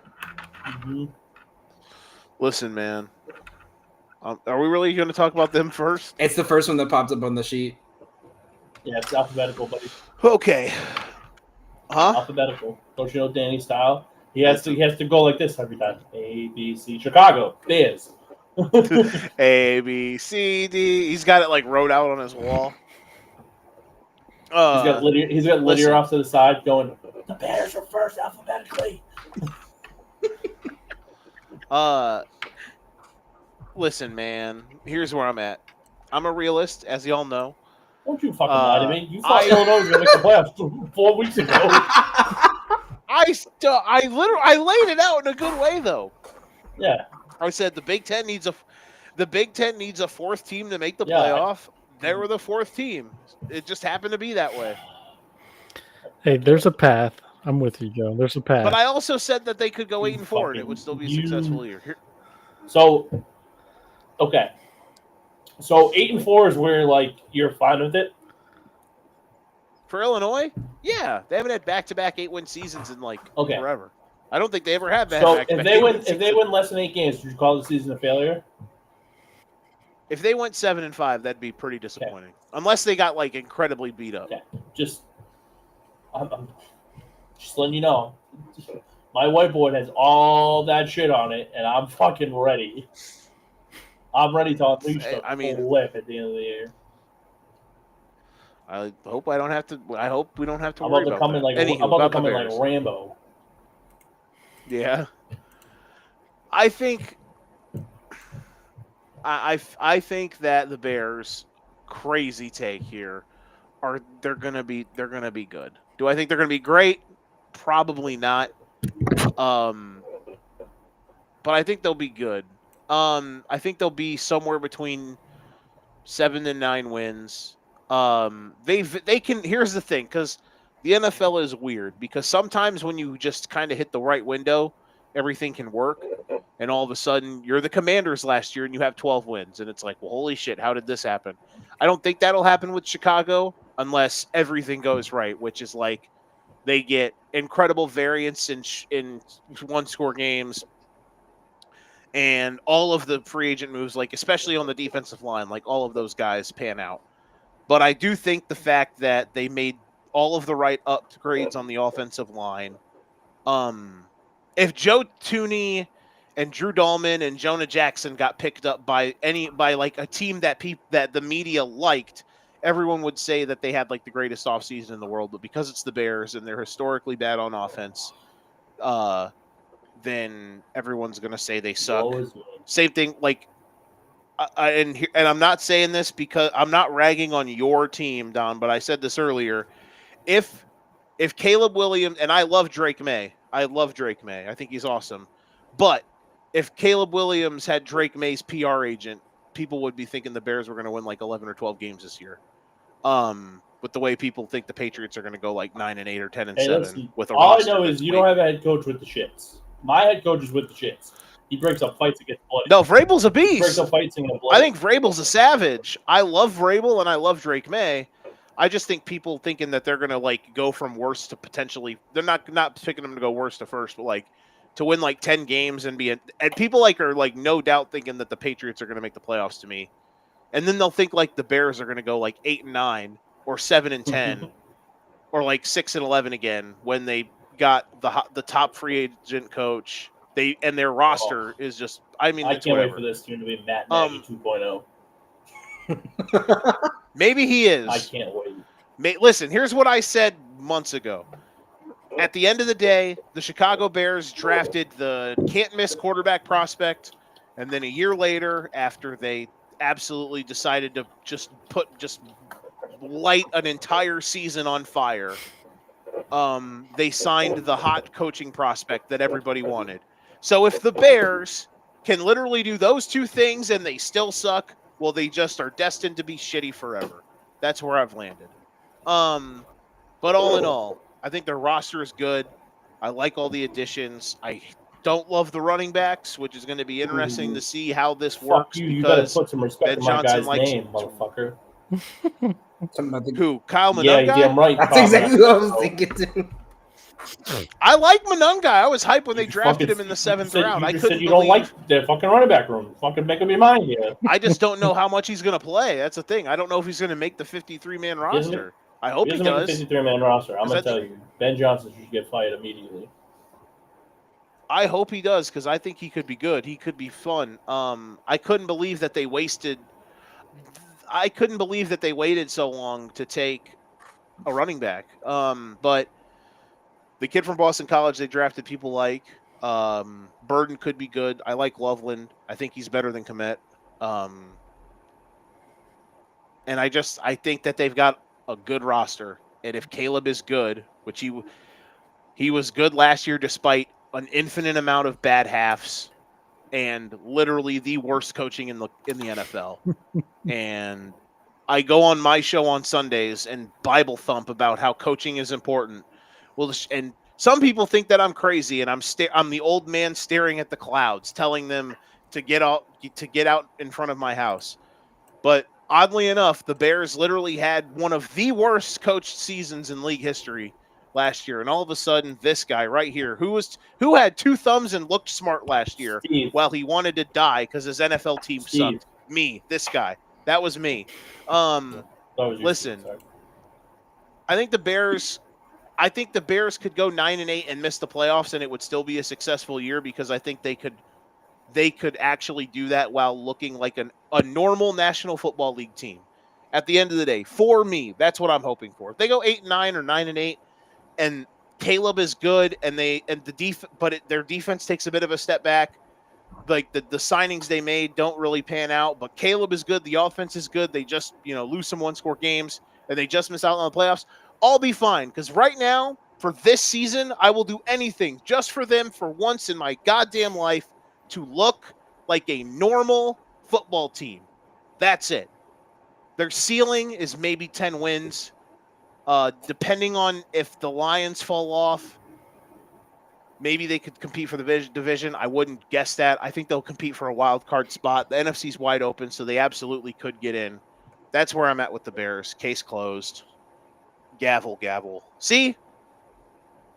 Don probably thought I was going to come on here and say they're going to win 13 games and Caleb's going to win MVP. And no, that's next year. Joe's saving it for next year.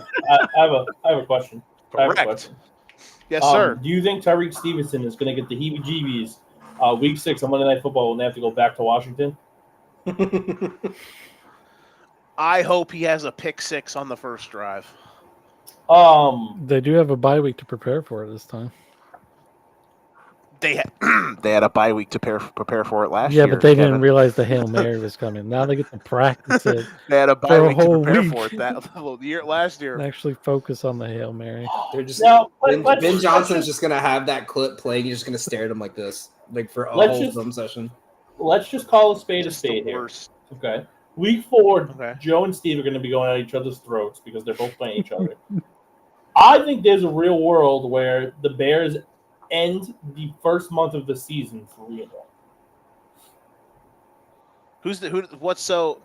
Steve, I don't even know who you cheer for in the NFL. The Las Vegas Raiders.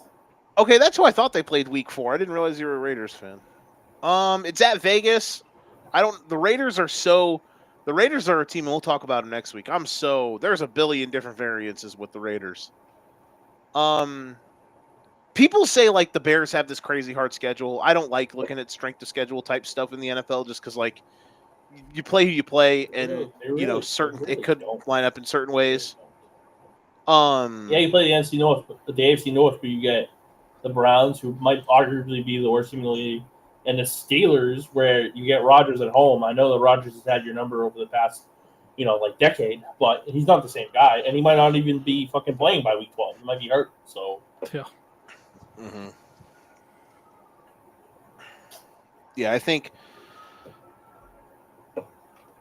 if they got off to a good start, I think that would be good for. I think that would mean they're going to really be a playoff contender. If they start like 2-2 again, then that'll be But if they start like 3-1, then it's like, all right, this team could be a wild. I think they're 4-4 going into the Giants game, and then you see where they go from there. So it hurt or helped them that their bye week is that early? I think it hurts a little bit. I'm not gonna lie. It's weird, right? It's gonna hurt. I think it's weird. Usually, teams that have buys so early really hurts down the stretch. So, I'll say, what's their win total at, Danny? 8.5. In at 8.5. I'll say over for now, unless Caleb Williams comes out and looks like the fingernail painted guy that I think he's going to be. Then I'm going to say that I retract my statement and go under. So do you think he's good or bad then? Like, I don't know if that's a good thing. Well, let's put it this way. Everybody was talking about how he was this next, can't miss prospect. I was like, yeah, well, we also said the same thing about Trevor Lawrence, and he kind of fumbled. So I'm under the impression that Caleb Williams is decent, but he tries to do way too much. And I think that's why he struggles from time to time. And also, don't get me wrong, the offensive line last year was fucking abysmal. So him having a better offensive line, I'm curious to see how he looks. But does he take a step forward? O-line was the issue. O-line was horrendous. I mean, he was arguably his number one offensive weapon quit like 6 weeks into the season. Literally quit. DJ Moore, shout out to you, you bum. Yeah, see, I won't stand for the DJ Moore slander. Look, man, I think DJ Moore could bounce back and actually have a good year because Ben Johnson, again, man, people are going to understand how important coaching is in football when you watch the Bears and they hopefully, I pray to God, like it's going to look so, they're just going to look normal and things will look crisp and people will be used in the right ways. And I can't wait to watch week 1's all 22 film and just see linemen blocking in the right way and them not looking like a dude. I cannot underestimate. Like, here's the thing. They were like, this is the thing too, Sorry, like I about kept the them going. variance for the Bears. They were in the middle of like that middle part of the season when they lost some of those stupid games, like the Lions game on Thanksgiving, the game against Minnesota at home, the Green Bay game at home, like the Seattle game late in the year. Like they lose all these games and they're in them. And again, literally, I'm not being hyperbolic. It was the worst coaching job I've ever seen in football history. It's not to make excuses about anybody, but it was the worst coach team I've ever seen in my life. That's the heat. And I think them just being them being a well coached team, I think is going to just make such a That's goddamn the difference. Eberflus experience, baby. They literally, dude, if you would have been watching my Sunday shows, I literally said it after the Colts game. I was like, they literally lit a season on fire. That was week 3. I literally was saying they lit a season on fire because of how poorly coached they were. And then, of course, they won 3 games in a row after that. And I was like, oh, maybe Caleb's just good enough to figure it out. And then that stupid game against Washington happened. And then I wanted to die for 2.5 months. 3 months, actually. It was 3 months. So, yeah, sorry. That was all right, Jay, what team we talking about next? All right, with that said, Bears over 7.5 minus 135. Let's move on. Man, you let him talk longer than Nimsy. Well, you know what? Incorrect. We talked about the fucking New York Giants for 20 minutes. We talked about the NFC it's South for important. 45. Joe, Incorrect. the difference Incorrect. between that and what you just did was all of us talked. I know.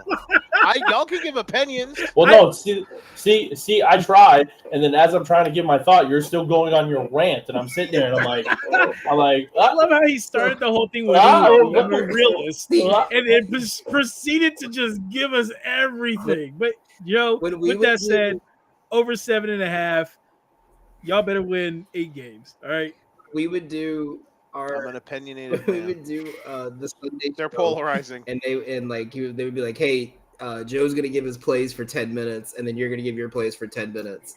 And then Joe would start to give his plays, and then he would be like, okay, now we're gonna talk about the Bears. And and they'd be like, all right, Danny, get through 5 plays. You have 35 seconds. Go. So let's go to the Lions. I love it. I You love say, that. whoa, hold on. Did you say the Lions or the Hawaiians? Because I was about to say, I'm making sure my hearing's all right tonight. Yeah, they the whole Lions. It's not, man. You're You No, not the Hawaiians. don't say Hawaiians. I'll just get Steve pissed off again. We already made him talk about Tet. Their win Crap, total I is know, I set agree. Give at me a buck. 10.5 with the first year without Aaron Glenn and Ben Johnson. Kev, where do you have the Lions going this year? I mean,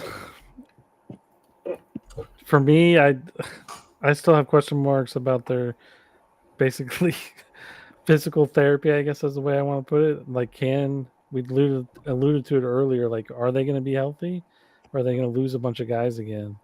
Like, was it last year just an anomaly and they were just the team that got the injury bug? Because, I mean, if they can stay healthy, especially on that defense, I think they can easily get back to 11 wins, if not more. I'm nervous when you get that many injuries and that many serious injuries on one team. Jared Goff, I think, is better than people want to give him credit for. You got a good wide receiver room with St. Brown, Raymond, and Williams. I'm a big fan of Laporta's. Obviously, that dual threat running game, as we all know. So I think there's definitely a chance for them to get to 11, 12, 13 wins again. I'm nervous about just the injury bug, and will that continue into next year or this year? Yeah, so looking at a couple of their futures, I always like to look at the stage of elimination futures just to see where the books like to see feel like some of these teams will fall off at. I thought it was interesting. The best odds on their stage of elimination was to miss the playoffs. So obviously it's plus 140, so it's still on the plus side. But I have this team at 9-8. I think the first year of the new coach is definitely going to cause a struggle, and they always seem, like you said, like the physicalness of them. Like if once they hit the first injury bug, everything falls apart. Didn't who came up as their OC? Wasn't the guy already in the program? Mm-hmm. Yeah. So I mean, will their playbook change really that much, or won't he keep the same thing Ben Johnson was going? Keep that success. I think it'll be similar, but looking at their schedule, I think 10-7, 10-7, 11-6. 11-6 would be the ceiling for me. I mean, the first 4, they're probably 2-2 or 3-1.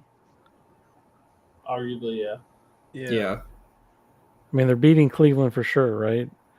And then they probably. I don't think. To see, the thing is, I don't think beating anybody's for sure nowadays in the National Football League. Well, true, but I mean, beating Cleveland is probably as close as it gets to a win. You say that, and all of a sudden, Jadir Sanders is out here balling like a bandit. He's not starting by week 4. Tyler Huntley, bro. Dude, stop. We don't need no Snoop Huntley out there. I mean, I'm not gonna. I'll keep it a spade here. Under 10.5 at minus 125, I think, or 135, whatever it is. I think isn't a bad get. I think 10-7 is an ideal spot for them, just because I don't think that offensively they're good. Don't get me wrong. I just don't think offensively they're going to pull up the type of numbers that they put up a year ago. I think Jahmyr Gibbs is going to get much more of the workload than he did a year ago, and David Montgomery take a step back. I think Jameson Williams, obviously, another 1,000-yard reception a year. Jared Goff's a lot better than he is. But I think the fact of the matter is I think one of those things that they did last year is they were very good in these close game situations. I just don't think that luck's going to be on their side this year. So I got them at 10-7. I like the under 10.5 here. Did they get worse other than their coaches left? Okay, my bad. And their O-line. Their O-line got significantly worse. I will agree with that. Because I keep coming back to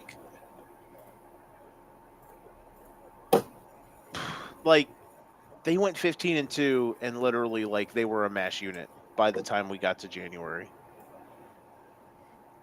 You know, if they just have better injury luck, is this team really going to fall off that much? But also, maybe, if their O-line is significantly worse, maybe their run game isn't as potent, maybe they're not on script as much.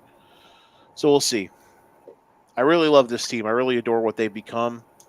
But also, in the NFL, windows close very fast. And I'm really worried that last year they did not take that opportunity. They probably should have won the Super Bowl last year. Everything lined up for them and how good they were. But the team died, and then they got lit up.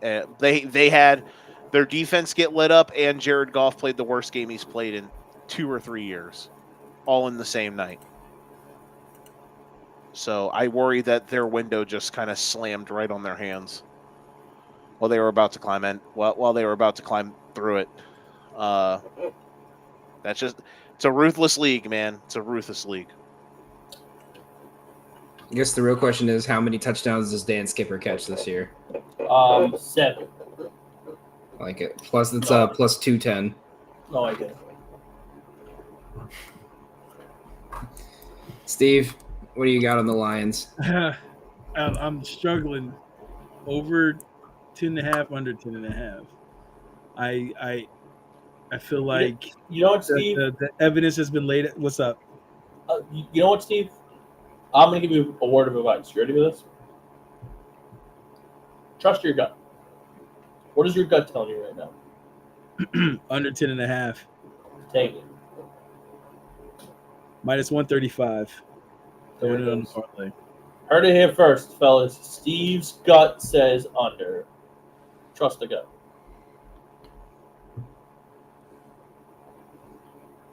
So Joe, your Bears better handle biz. All right, get some wins. Y'all want me to be y'all thought I was a hater earlier. The team we're probably about to talk about. I'll bust out some hater juice. Joe, I'll let you transition it over. Who you got? Oh, We are talking about the team I think might be the most overrated team in the NFL. ooh. And I adore their quarterback because I think he's really good. But listen, man, no team ain't. It don't matter how average they are. It don't matter how many times they lose to all of the actually good teams in the league. It don't matter how many. It don't matter the fact that they've got literally like 0 blue chip players on their roster. What? Every year that starts, the nerd community, the hashtag clipboard community of the NFL.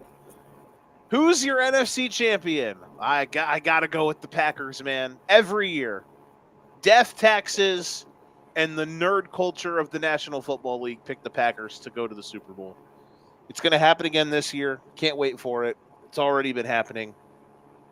I threw it out there kind of facetiously, but like, in all honesty, do they have a blue chip player on their roster? They have some red chippers, but do they have a blue chip player on their roster? I'll answer that for you. Absolutely. Do you need a solo cam, Steve? Matthew motherfucking Golden. All right, that's his name.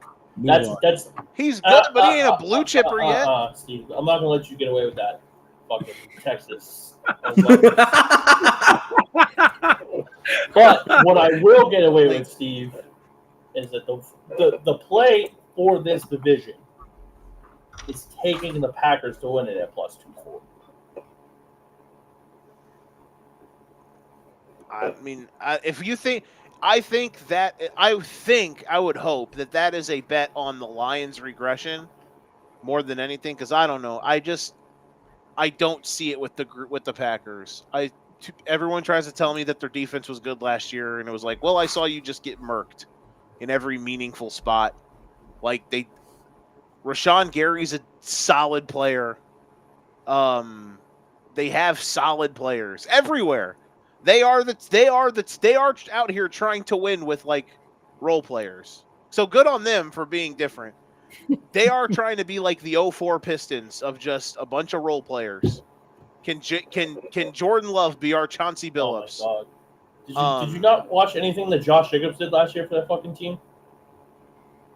Josh Jacobs. Okay, there we go. I can give you him.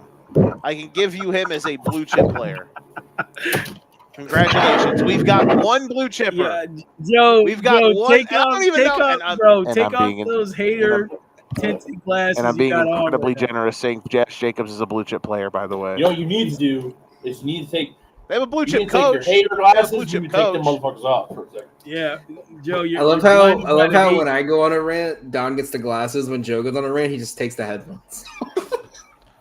I just no, because there's no blue chip players in the team, and then just conveniently forgets the fact that they had Josh Jacobs, who almost pretty sure led the league in touchdowns last year. We're talking about no blue chippers on this team. I'm being incredibly generous by saying he's a blue chipper. No, you're being generously a hater is what you're doing. The Packers are going to win the division. Jordan Love is going to take your face and smear it so far down in the dirt. Now that could very well happen. They're not going to win the NFC. I'll enjoy watching them get sent to Mars again in the divisional round or the wild card round. Because guess what? My bet ends the second that the regular season ends. That's all I care about. There you go. See, do you know why Joe's gonna have a hard time making money? Is because he this is way too bigger than this. This lovely thing. No, I'm legit. It's not. It's not. It's not. He just slandered the shit out of Green Bay. Like literally, they're gonna be a good team this year. You made them sound like they're gonna win 5 games and that's it. No, I just think they're. Steve, I just think Steve, they're Steve, it's average. coming out. It's coming out. It's coming out. You know what happens? I think You know they're what happens? average. You get one of these when you don't think with your heart when it comes to this shit. You're thinking too much of your heart because Yeah. you want them to be average because you're a Chicago Bears fan. It's okay to hate somebody, but guess what? You don't have to worry because Aaron Rodgers isn't there anymore. Aaron Rodgers isn't keeping you up at night because they're beating you twice a season. Now you can think about Jordan Love because he's beating you twice a season. That's the difference. He only beat us once last year, and he shouldn't have even won that game, but it's fine. Yeah, that was the last time that the Bears beat them was pretty sure when Brett Favre's corpse played. It's not even a I love Jordan Love. I think he's sick as fuck. I love watching him throw the football. The problem is, we found I do Joe's think the golden Kyle pick could be Schwarber for good. the season. Who? The Packers? Now we just need to find Kevs. The golden pick could be really good, but also like all these other receivers they drafted. I thought Dobbs would be sick. I thought the Watson pick would be good. Just all these other dudes they've been drafting are like, it's the army of twos, man. So let's put it this way. Jaden Reed that they drafted, very good. Golden's going to be good. The guy that scouted Romeo Dobbs and Christian Watson were watching New England Patriots receiver tapes because they can't draft a wide receiver to save their fucking lives. Like, that's the type of shit that they were thinking of drafting those two guys. So, call it spade a spade. Green Bay's going to win the division. They're going to win 11-plus games. Whenever they're over, Steve, take it. Add it to your parlay. Let's move on to J.J. McCarthy and the Minnesota. All right, so looking at the Vikings. Yep. I'm taking over 9.5 plus. Fucking, and this guy saying it. Don't even. It's plus money over 9.5. No, that's not what I'm saying. This guy's over here is talking about how they're not even going to win. They won't even. They'll have a worse record than the Bears. That's what he's thinking right now. Who? The Packers? No, we're on the Vikings now. Packers are over. On the Vikings. We're moving on to Minnesota. Vikings win total is set at 9.5 at plus money. Kev, we didn't hear from you in the Packers argument. I didn't want to get yelled at too. But. Kevin, I didn't yell at nobody. I was talking about you, Joe. I was talking about Steve and Don. I didn't want to get yelled at. Kevin. Okay, that's fair. I'm actually on my side. They bullied me on that last one. They bullied me. How rude of them. I look at the Packers roster, and I don't watch as much as you guys, but I go, who? I don't know any of these people. Who are they? Kev. Casual dubs over here. Kev, I'm Jameis. I'm eating W's. Kev, you know what? I'm just going to say this. You might not know Bob, if that's the case. Interesting. That's fine. Hey, I lied. I'll give you a second near blue chip player, Xavier McKinney. He's really good. So we've gone from 0 to 2 in less than 15 minutes. They have two that they have right. Two. They're not doing great on the Vikings blue chip ratio, but hey, they have They'll have two blue chippers and have a better record and win the division. Steve, they're at 9.5. We'll see the first full year of McCarthy. What's your expectation of Minnesota this upcoming season? Oh, like Minnesota. Don't they have a weird schedule? Are they playing back-to-back games in Europe? Hold on. I think week 5 and 6 they play back-to-back games in London. 4 and 5, they're bye week 6. Thank you very much. Sorry, I knew it was one of those. You're welcome.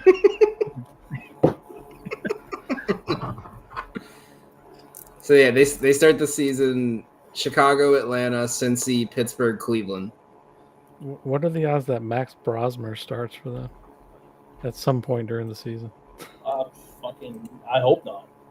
That would be horrible. I mean, J.J. McCarthy, Sam Howell, and Brett Rippon. I'd rather have Max Brosmer.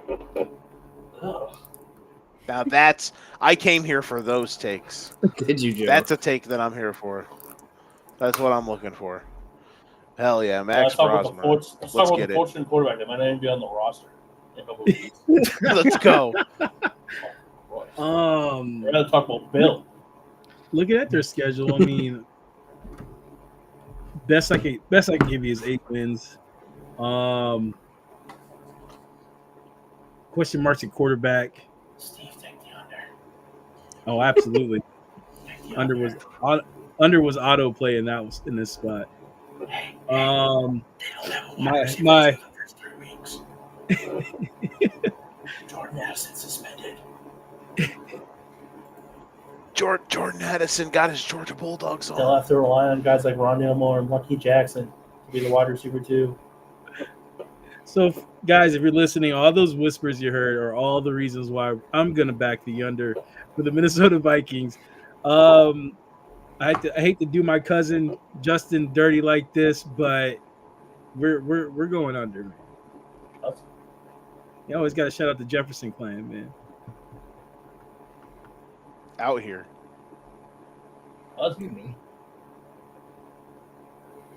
Because his last name is Jefferson. You're right. Your wires are tripping. What's going on? Yeah, you don't know fast breaks over there and the elite Jeffersons. They got a Starship. They got an airplane and I'm not gonna lie. If your last name is that, didn't know. He thought it was fast breaks. That's just my middle name. It's kind of like ESPN. Yeah. Steven Jefferson. His cousin is Mobility. Yeah, That's my make sure you cousin. guys check in on the College Juice Bar with Steve Fast Breaks and Kev Heels 0809. Those are our last I mean, names. obviously that's not their fucking last name, but if I was gonna guess, that would not have been it. We thought it was Listen, a we Williams. Don's actual last name is Corleone. we spent like We're all what, here. like 2-3 minutes on the guy whose middle name was ESPN. He played for Bowling Green. Shout out to Parents him. hate him. But yeah, the Minnesota Vikings aren't going to win more than 9 games this year. Just stop. J.J. McCarthy is a good quarterback, not a great quarterback. Justin Jefferson will have elite numbers. Jordan Addison will look slow when he comes back, have 1 3-touchdown game. Everybody will say that they're back. It's not going to happen. Don't worry. I actually think that they finished last place in the division. I think the Bears are better than them. But I wouldn't be surprised if Kevin O'Connell is just a quarterback whisperer, because watching what he did with Sam Darnold last year was just amazing. Yeah, I'm waiting. I'm ready. I'm ready for them to go 15-2 again, and JJ McCarthy's just God. Can't wait for that. That'll be All fun. right, Joe. Do you have a big slander rant on Minnesota, or because can you name more than 2 blue chippers that are on the Minnesota Vikings? I mean, they definitely got more than You, that. More, I think their roster is better If than you want Green the Bay. exact order parlay, Green Bay first, Detroit second, Chicago third, Minnesota fourth. It is plus 1,200 on DraftKings. Just so you know, 12-1. Let I'm it a rip, fucking man. god. Just remember. Let it rip. I'm not hating your opinion. It's not my opinion. Danny, what is the order for Chicago, Minnesota, Detroit, and Green Bay? Like Joe thinks. Like in that order, I never Like said that the order, Packers. yeah. I never said the Bears are going to win plus the division. 3,500. Just 35-1. Never The- came out of my 35-1 being the hater. The Just saying. lowest two odds. I'm blocking out the haters. Lowest two odds are Detroit, Green Bay, Minnesota, Chicago at plus 1,000, and then Green Bay, Detroit, Minnesota, Chicago at plus 1,100. So basically, my 12-1 was pretty good. Is what you're telling me. Yeah. So basically, it looks like the Green Bay Packers are going to win the division. Is what I'm hearing. All right, on to the NFC West. Vegas then. Starling. North, baby. Wrap it up, B. Wrap it up. Minnesota is incredibly variant. They could be 6-11, or they could be 12-5. I have zero grip on this team. I think JJ could be good, but I don't think good is also him being the 15th best quarterback in the league. I don't think this is going to be essentially his rookie season, so we'll. Yeah, and what if he's injury? What if he's just injury prone? He played Jesus. one preseason game and blew his knee out. Freak accidents And- happened. I hope that's not the case, but I don't know. If he's And- bad, then they got to rely on their defense to be the just incredibly hit or miss. Are they going to play him much in the preseason, or is it going to be like the starters that are sitting out? I'm not sure. I'm sure he'll play a game, maybe, but just to get some live reps. Yeah, I think like O'Connell's such a good coach. This division is so well coached, and it's the toughest one to really predict. Like, I think all 4 teams. Like, if you told me all 4 teams made the playoffs, if you told me you could talk me into any of them winning the division, legitimately. And Minnesota, I think Minnesota could very well be the most wide variance team in the league, just because of we have no idea about their quarterback, but their roster is pretty solid and their coach is an A plus. Their coaching staff as a whole is an A plus. I've never seen a guy backtrack more. I wouldn't be surprised if any one of these 4 teams from this division, even though it just said the Green Bay Packers don't have 2 blue chipper guys on their fucking roster. It's an opinion and it's a logical take. All right, Arizona Cardinals. I'm sorry. I'll pick chalk. I think the Chiefs and the Eagles are play for the Super Bowl. I'll pick all the Vegas favorites to win their divisions. Now he's doubling down. You're wrong. This is a Shedeur Sanders versus Tyler Shaw Super Bowl. Yeah, Shaw. Yeah. How's that? How could that? Wait, what? Well, yeah, the 2 shitty teams. Shaw won't be the starter, bro. Let's be real. Taysom Hill versus Dylan Gabriel. It's going to be a Nick Foles situation. Spencer Rattler gets hurt week 14, and then he takes over. Kellen Moore wins another Super Bowl. Do you think that fucking geriatric for a rookie is going to be able to lead the Saints to anything besides the hospital? That's why I put money on them to have the worst record in the league. Arizona Cardinals, baby, let's go. All right, Cardinals win totals is at 8.5. Looking at their schedule, start the season against NFC East back-to-back games. Don, what do you got on the Cardinals? Let's put it this way: if the regular season ended before Call of Duty came out, Kyler Murray would be a 4-time MVP. But the fact that Kyler Murray's addicted to that stuff, bro, I'll never bet on the Arizona Cardinals to win anything ever again. I like their under. They're under. Spicy. Have you not watched Kyler Murray when Call of Duty comes out in November? He's fucking abysmal. I mean, so the new COD comes out on November 7th. Their matchups after November 7th they have 5 of their last 7 games are divisional matchups. Niners, Jags, Bucks, Rams, Texans, Falcons, Bengals, and Rams again. About to lose them all except for the Falcons because Michael Penix stinks. Steve, what are you putting in the parlay?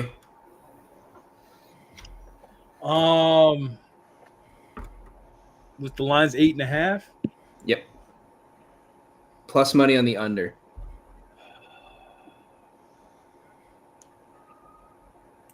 Don't forget, James Conner's not getting a full workload this year. He talked about him and Trey Benson basically splitting carries. And Trey Benson had fumble issues last year.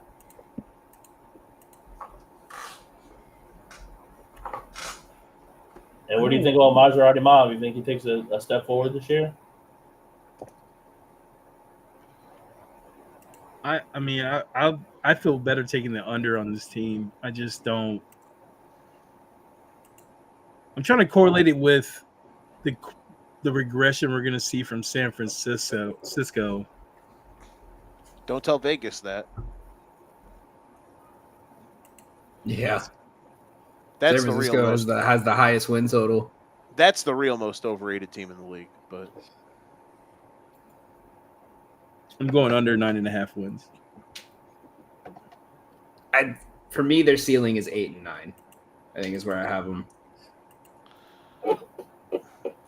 No respect to the Cardinals, man. Well, they always get hurt, and then Kyle Murray forgets how to play in the second half of the season. Call of Duty just didn't come out. Kyle Murray would be a 6-time MVP.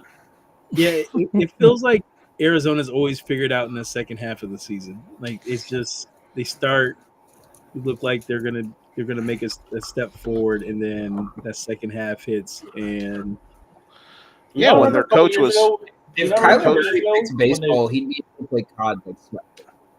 when their coach was fall off a Cliff Kingsbury, that would always happen. Yeah, we don't remember when they started 7-1 and then they lost. I don't know, the last 7 in a row. They were like 10-1 and then died. So I mean, it was worse than that. But yeah, what's their Rude? What's their division odds? Because I feel like that's a spicy. I want to pick the Rams to win the West, but also the Stafford news is really scary, and I can't pick the Niners because I'm too much of a hater. Why is the Stafford Cardinals? news scary? Cardinals to win the division is plus 450. You don't trust fucking former Super Bowl legend Jimmy Garoppolo? Bro, if Devontae Adams has to play another season with Jimmy Garoppolo, he'll probably kill himself.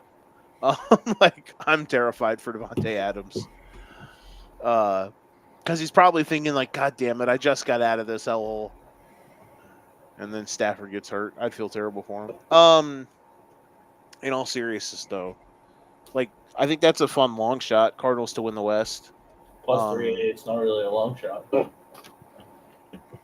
I think them to make the playoffs is a fun little spicy little seasoner pick. If you think, if you don't like the division bet, I think they'll be right on that line. I like the defensive improvements. I think their coaching is really good. If their offense can get a little more consistent, I definitely think they can take a leap because they were right on the doorstep of it last year. Bart. Kev, what do you got on the cards? I like the under.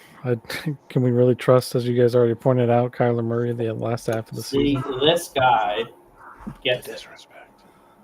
Dude, you clearly no. See, but this is the issue. How old is James Conner, too? By the way, This is Isn't he 30. Like 50? 30. He's 30. Like, But I this feel is like this he's is been the in the league issue. forever. Is Joe quits on football because the Bears stink by the time that Kyler Murray starts stinking. So he thinks Kyler Murray's so good.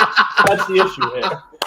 That's why he's having a problem. He goes, big disrespect. No, the disrespect is betting on the Cardinals year after year to win the goddamn division. It's like they don't do it because they fall apart. It's like if you watch Mason Plumlee highlights, you'd think he's a top 5 NBA player of all time. I mean, hey, man, everyone's got a good cut up. Shout out to you, All right. Danny. Watching. Everyone thinks I did. I watched a Boris Diaw mid-range tape yesterday. Oh, so good. Why? There's a page called Believer in Buckets. He's like, you know what? You had a rough Monday. Here's a Paul next? Millsap floater. Who's next? We got the Rams 9.5. We mentioned the Stafford injury. Fuck the Stafford injury. Take the over. Take them to win the division at plus 200. Thank me later. See you at the cash counter. That's all I have to say. Fucking Puka Nacua and Devontae Adams, 2 legit number 1 wide receivers that Stafford gets with Kyler Williams, who's going to rush for about 1,200 yards again. Offensive line's good. Their defense, they were this close to beating the Eagles last year in the playoffs. Like, it's going to happen. The Rams are going to make a moves this year. Take the Rams, any way you can.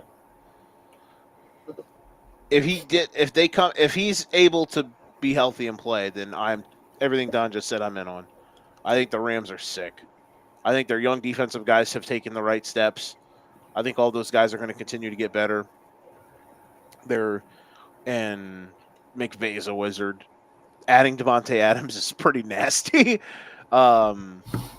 And yeah, they're gross. So hopefully, if Stafford is good to go, then yeah, their offense is going to be nasty. The Rams will be good, and they should win this division. But the herniated discs in training camp just had me a little worried. That's all. Just a little worried, Don. That's all. Just a little. This worried. Because he's fucking 30,000 years old. I get it. He's a little worried. That's all. I was all in. I was all in on the Rams until 36 hours ago, and then I was like, ugh, trepidation. Just wait till their first round pick next year is Lenore Sellers. Oh, I'm gonna be chopping at the bits. Oh He's God, not giving picking McVay a runner like that, wouldn't that be something? Mm. All right. Next one, Steve, what are you putting in the parlay here? Lenore's a junior? Over 9.5. He's a red shirt sophomore, so he can technically go for the draft. A redshirt sophomore. Okay. What do you got, Steve? Over 9.5. My guy gets it. He knows how to listen to the boys. Let's go up to Northern California on the Niners. Win total is 10.5 at minus Under. 102. Under. The worst win total in the NFL. Under. Just insane how that's a thing. What do they know that we don't? Like, what is?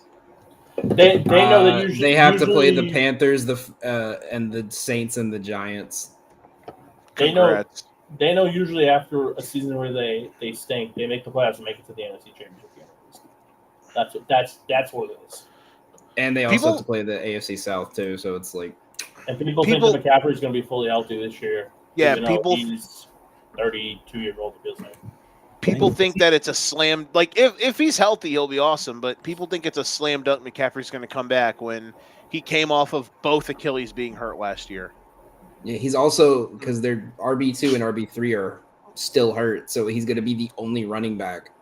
And Ayuk might not play half the season. Jawan Jennings has already been banged up in training camp. So your wide receivers you're giving Purdy is Ricky Pearsall, Demarcus Robinson, Jacob Cowing, and Jordan Watkins and Russell Put Gage. some fucking respect on Ricky Pearsall's name right now, buddy. I didn't put any disrespect. Listen, he got shot, so that's like at least one win. Right there. Yeah. Brian Robinson had his moment. Right. So it's my time. Yeah, I mean, we all kind of feel the same. We don't have to stay too much longer on this team. I'm gonna take under on the win total here. And we got Seattle over 7.5. Man, you ain't disrespect my guy Kev. Kev, real quick, Niners in a row. I mean, I'm under on the 10.5. But with FanDuel, I'd probably take over 8.5. Just want to make sure we're high.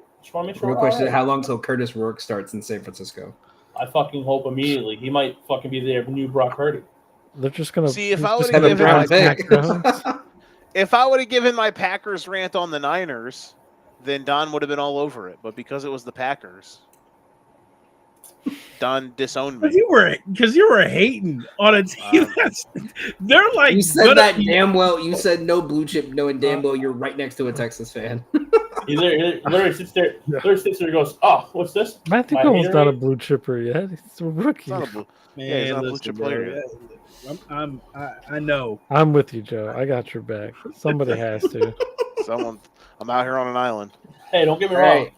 Hold on. You're like Tom Hanks. Is Ted McMillan a blue chipper? Is Ted McMillan a blue chipper? No.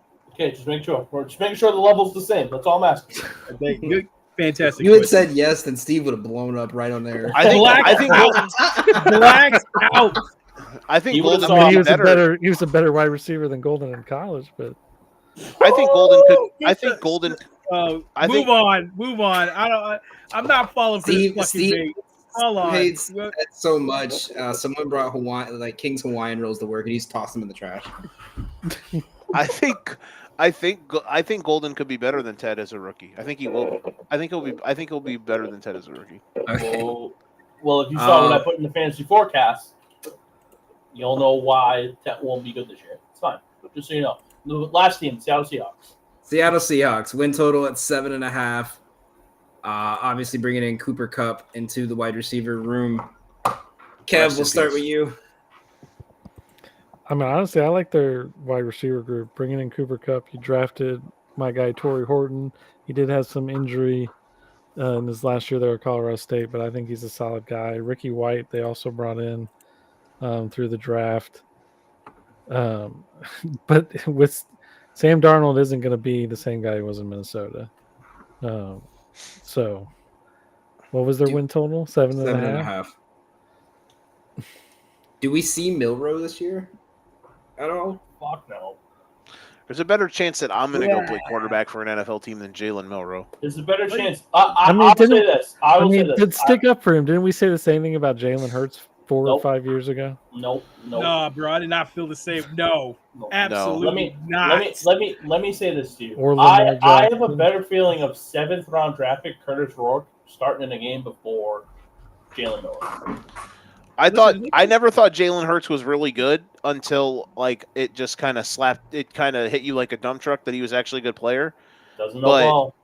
But Jalen Milroe like can't complete forward passes at a consistent rate running at back, all. Kev. I mean, he might slot in at running back and be, he might Sick. be that guy, but he's not a but quarterback see, in the NFL. See, there are a lot of but the thing is, people are going to be like, well, that's what they said about Lamar I mean, Jackson. we've said that about a lot of different quarterbacks, and they turned out. Kev, bro, you. I'm not saying I agree. I'm not saying I agree. I'm just I'm playing devil's advocate here. I was about to say, I don't believe in Jalen Moreau either. I'm just can I ask a question? Do you think that the Rams letting Cooper Kupp walk to a division rival is basically kind of like what Joe said about the Texans letting Laramie Tunsil go? Ooh. Yeah, I think Kupp's washed. Maybe a little bit. I think Kupp's. But it also might be their quarterback room, right? Do you really trust Darnold and Milroe to throw him the ball? Oh, I definitely don't trust Milroe. Darnold, I've seen can throw to an elite wide receiver. Right. Now, if it's an elite wide receiver, he's taking a step off. JSN though, I'll tell you what, I buy all the JSN stock. Someone's got to get the ball, man. I mean, I do like that wide receiver room, like I said. Could be the ghost of Chris Carson. Chris Carson. There we go. Now we're cooking. All right. What do we got, fellas? Last one. Everyone's prediction. Steve, give us the parlay. Arizona Cardinals under 9.5 wins. The Rams over 9.5 wins. Cash. San Francisco under. Whoops! I accidentally clicked the wrong one. It should be 10.5. Cash. Hold on. Let me change that. Under 10.5. And Seattle's kind of tough, but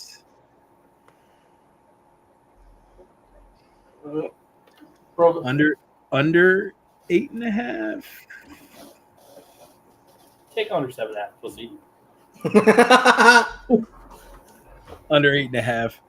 Plus 767. Coward, that time I said it all out.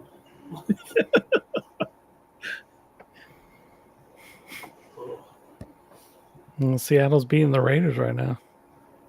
You know what? Lock me in. Seattle to the Super Bowl.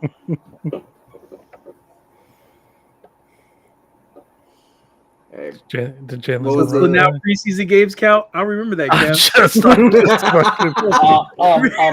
know what the best part is? Jalen Moreau didn't even fucking play. I wonder why.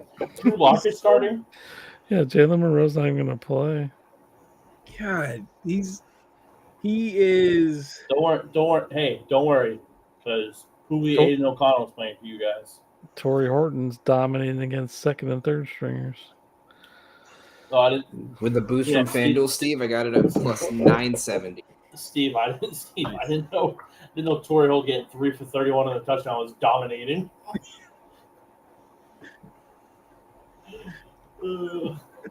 Just a preview of what's to come. All right, who's winning the NFC before we sign off for the night? I said Carolina Panthers. Washington Commanders. Homer pick. Like it. Joe's going to say the Bears. I'm going to say the Bears. Danny's going to say the Saints. No. Steve's going to take the Cowboys because Jerry's World. I'm going to say Rams. Wow. I'm going to say Rams. I think y'all talked me into it. I'm gonna talk myself into this Bucks long shot that I keep trying to talk myself into. You know how many blue chip players do they have? More than Green Bay. We had this conversation last week on Manager about the color. I saw the color in there. I'm talking myself into it. I think this is the swan song for Stafford. The Rams at plus 950 are going to win the NFC. I love him too. But I feel like they're the sexy long shot pick. If it's Sirianni and the Eagles, I riot. Just so we know. Yeah, you can't pick the Eagles because that's too chalk, and I feel like the Rams are the only other logical pick. Other than I guess if people picked Washington, I would understand it, but I'm not gonna. So I'm gonna say the Bucks. but I deep down want to pick the Rams. Deep down in places I don't talk about at parties. Another reference. I love it. And that will be it for us here on the Golden Ticket Show. Once again, make sure you guys check out our Substack at the QR code in the top left, where I'm going over futures for each team I like and giving a preview. Don and Joe are still doing their fantasy forecast, and Don is also giving you a preview of who you should pick if you're drafting at each position. Get his championship. Your boy won a Hunger Games simulator last week to get the number 1 overall pick in his friend's group chat draft. He picked Caleb Williams.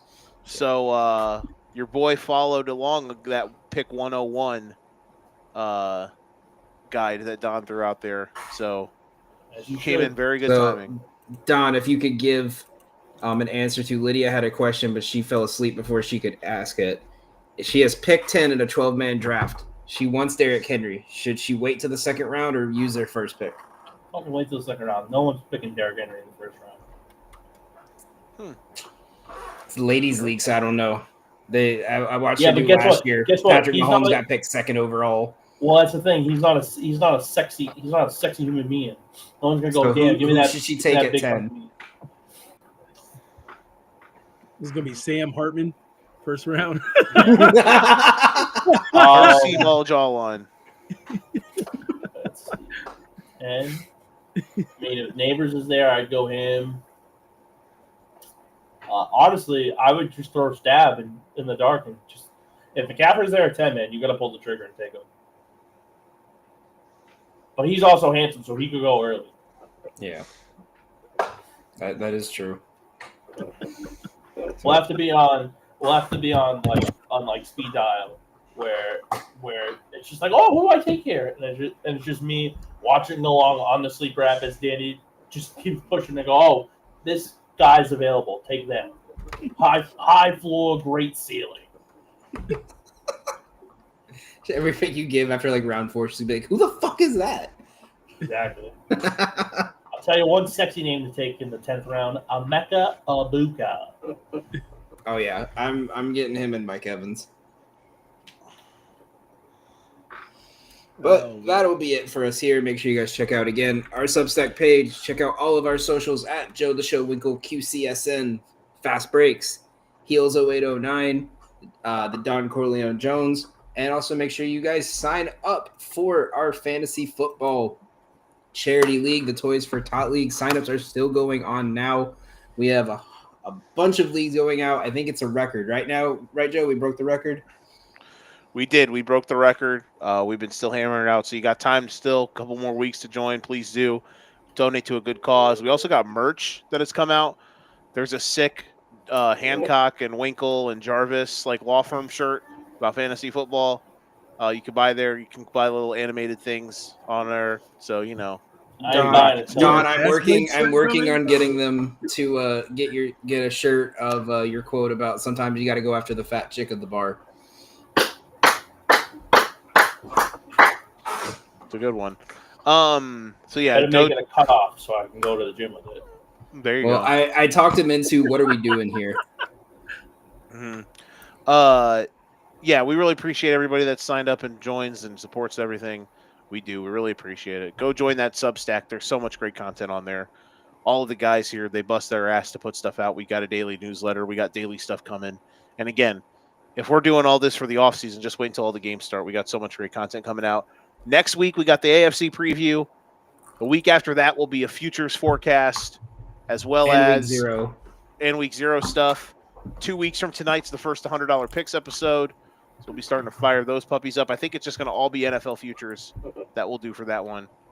And, yeah, man, we're on the verge. NFL win totals pod on my show will come out eventually. Not sure when yet. But, yeah, we're inching closer. We're getting there. Great job, everybody. Thank you all, and have a good night.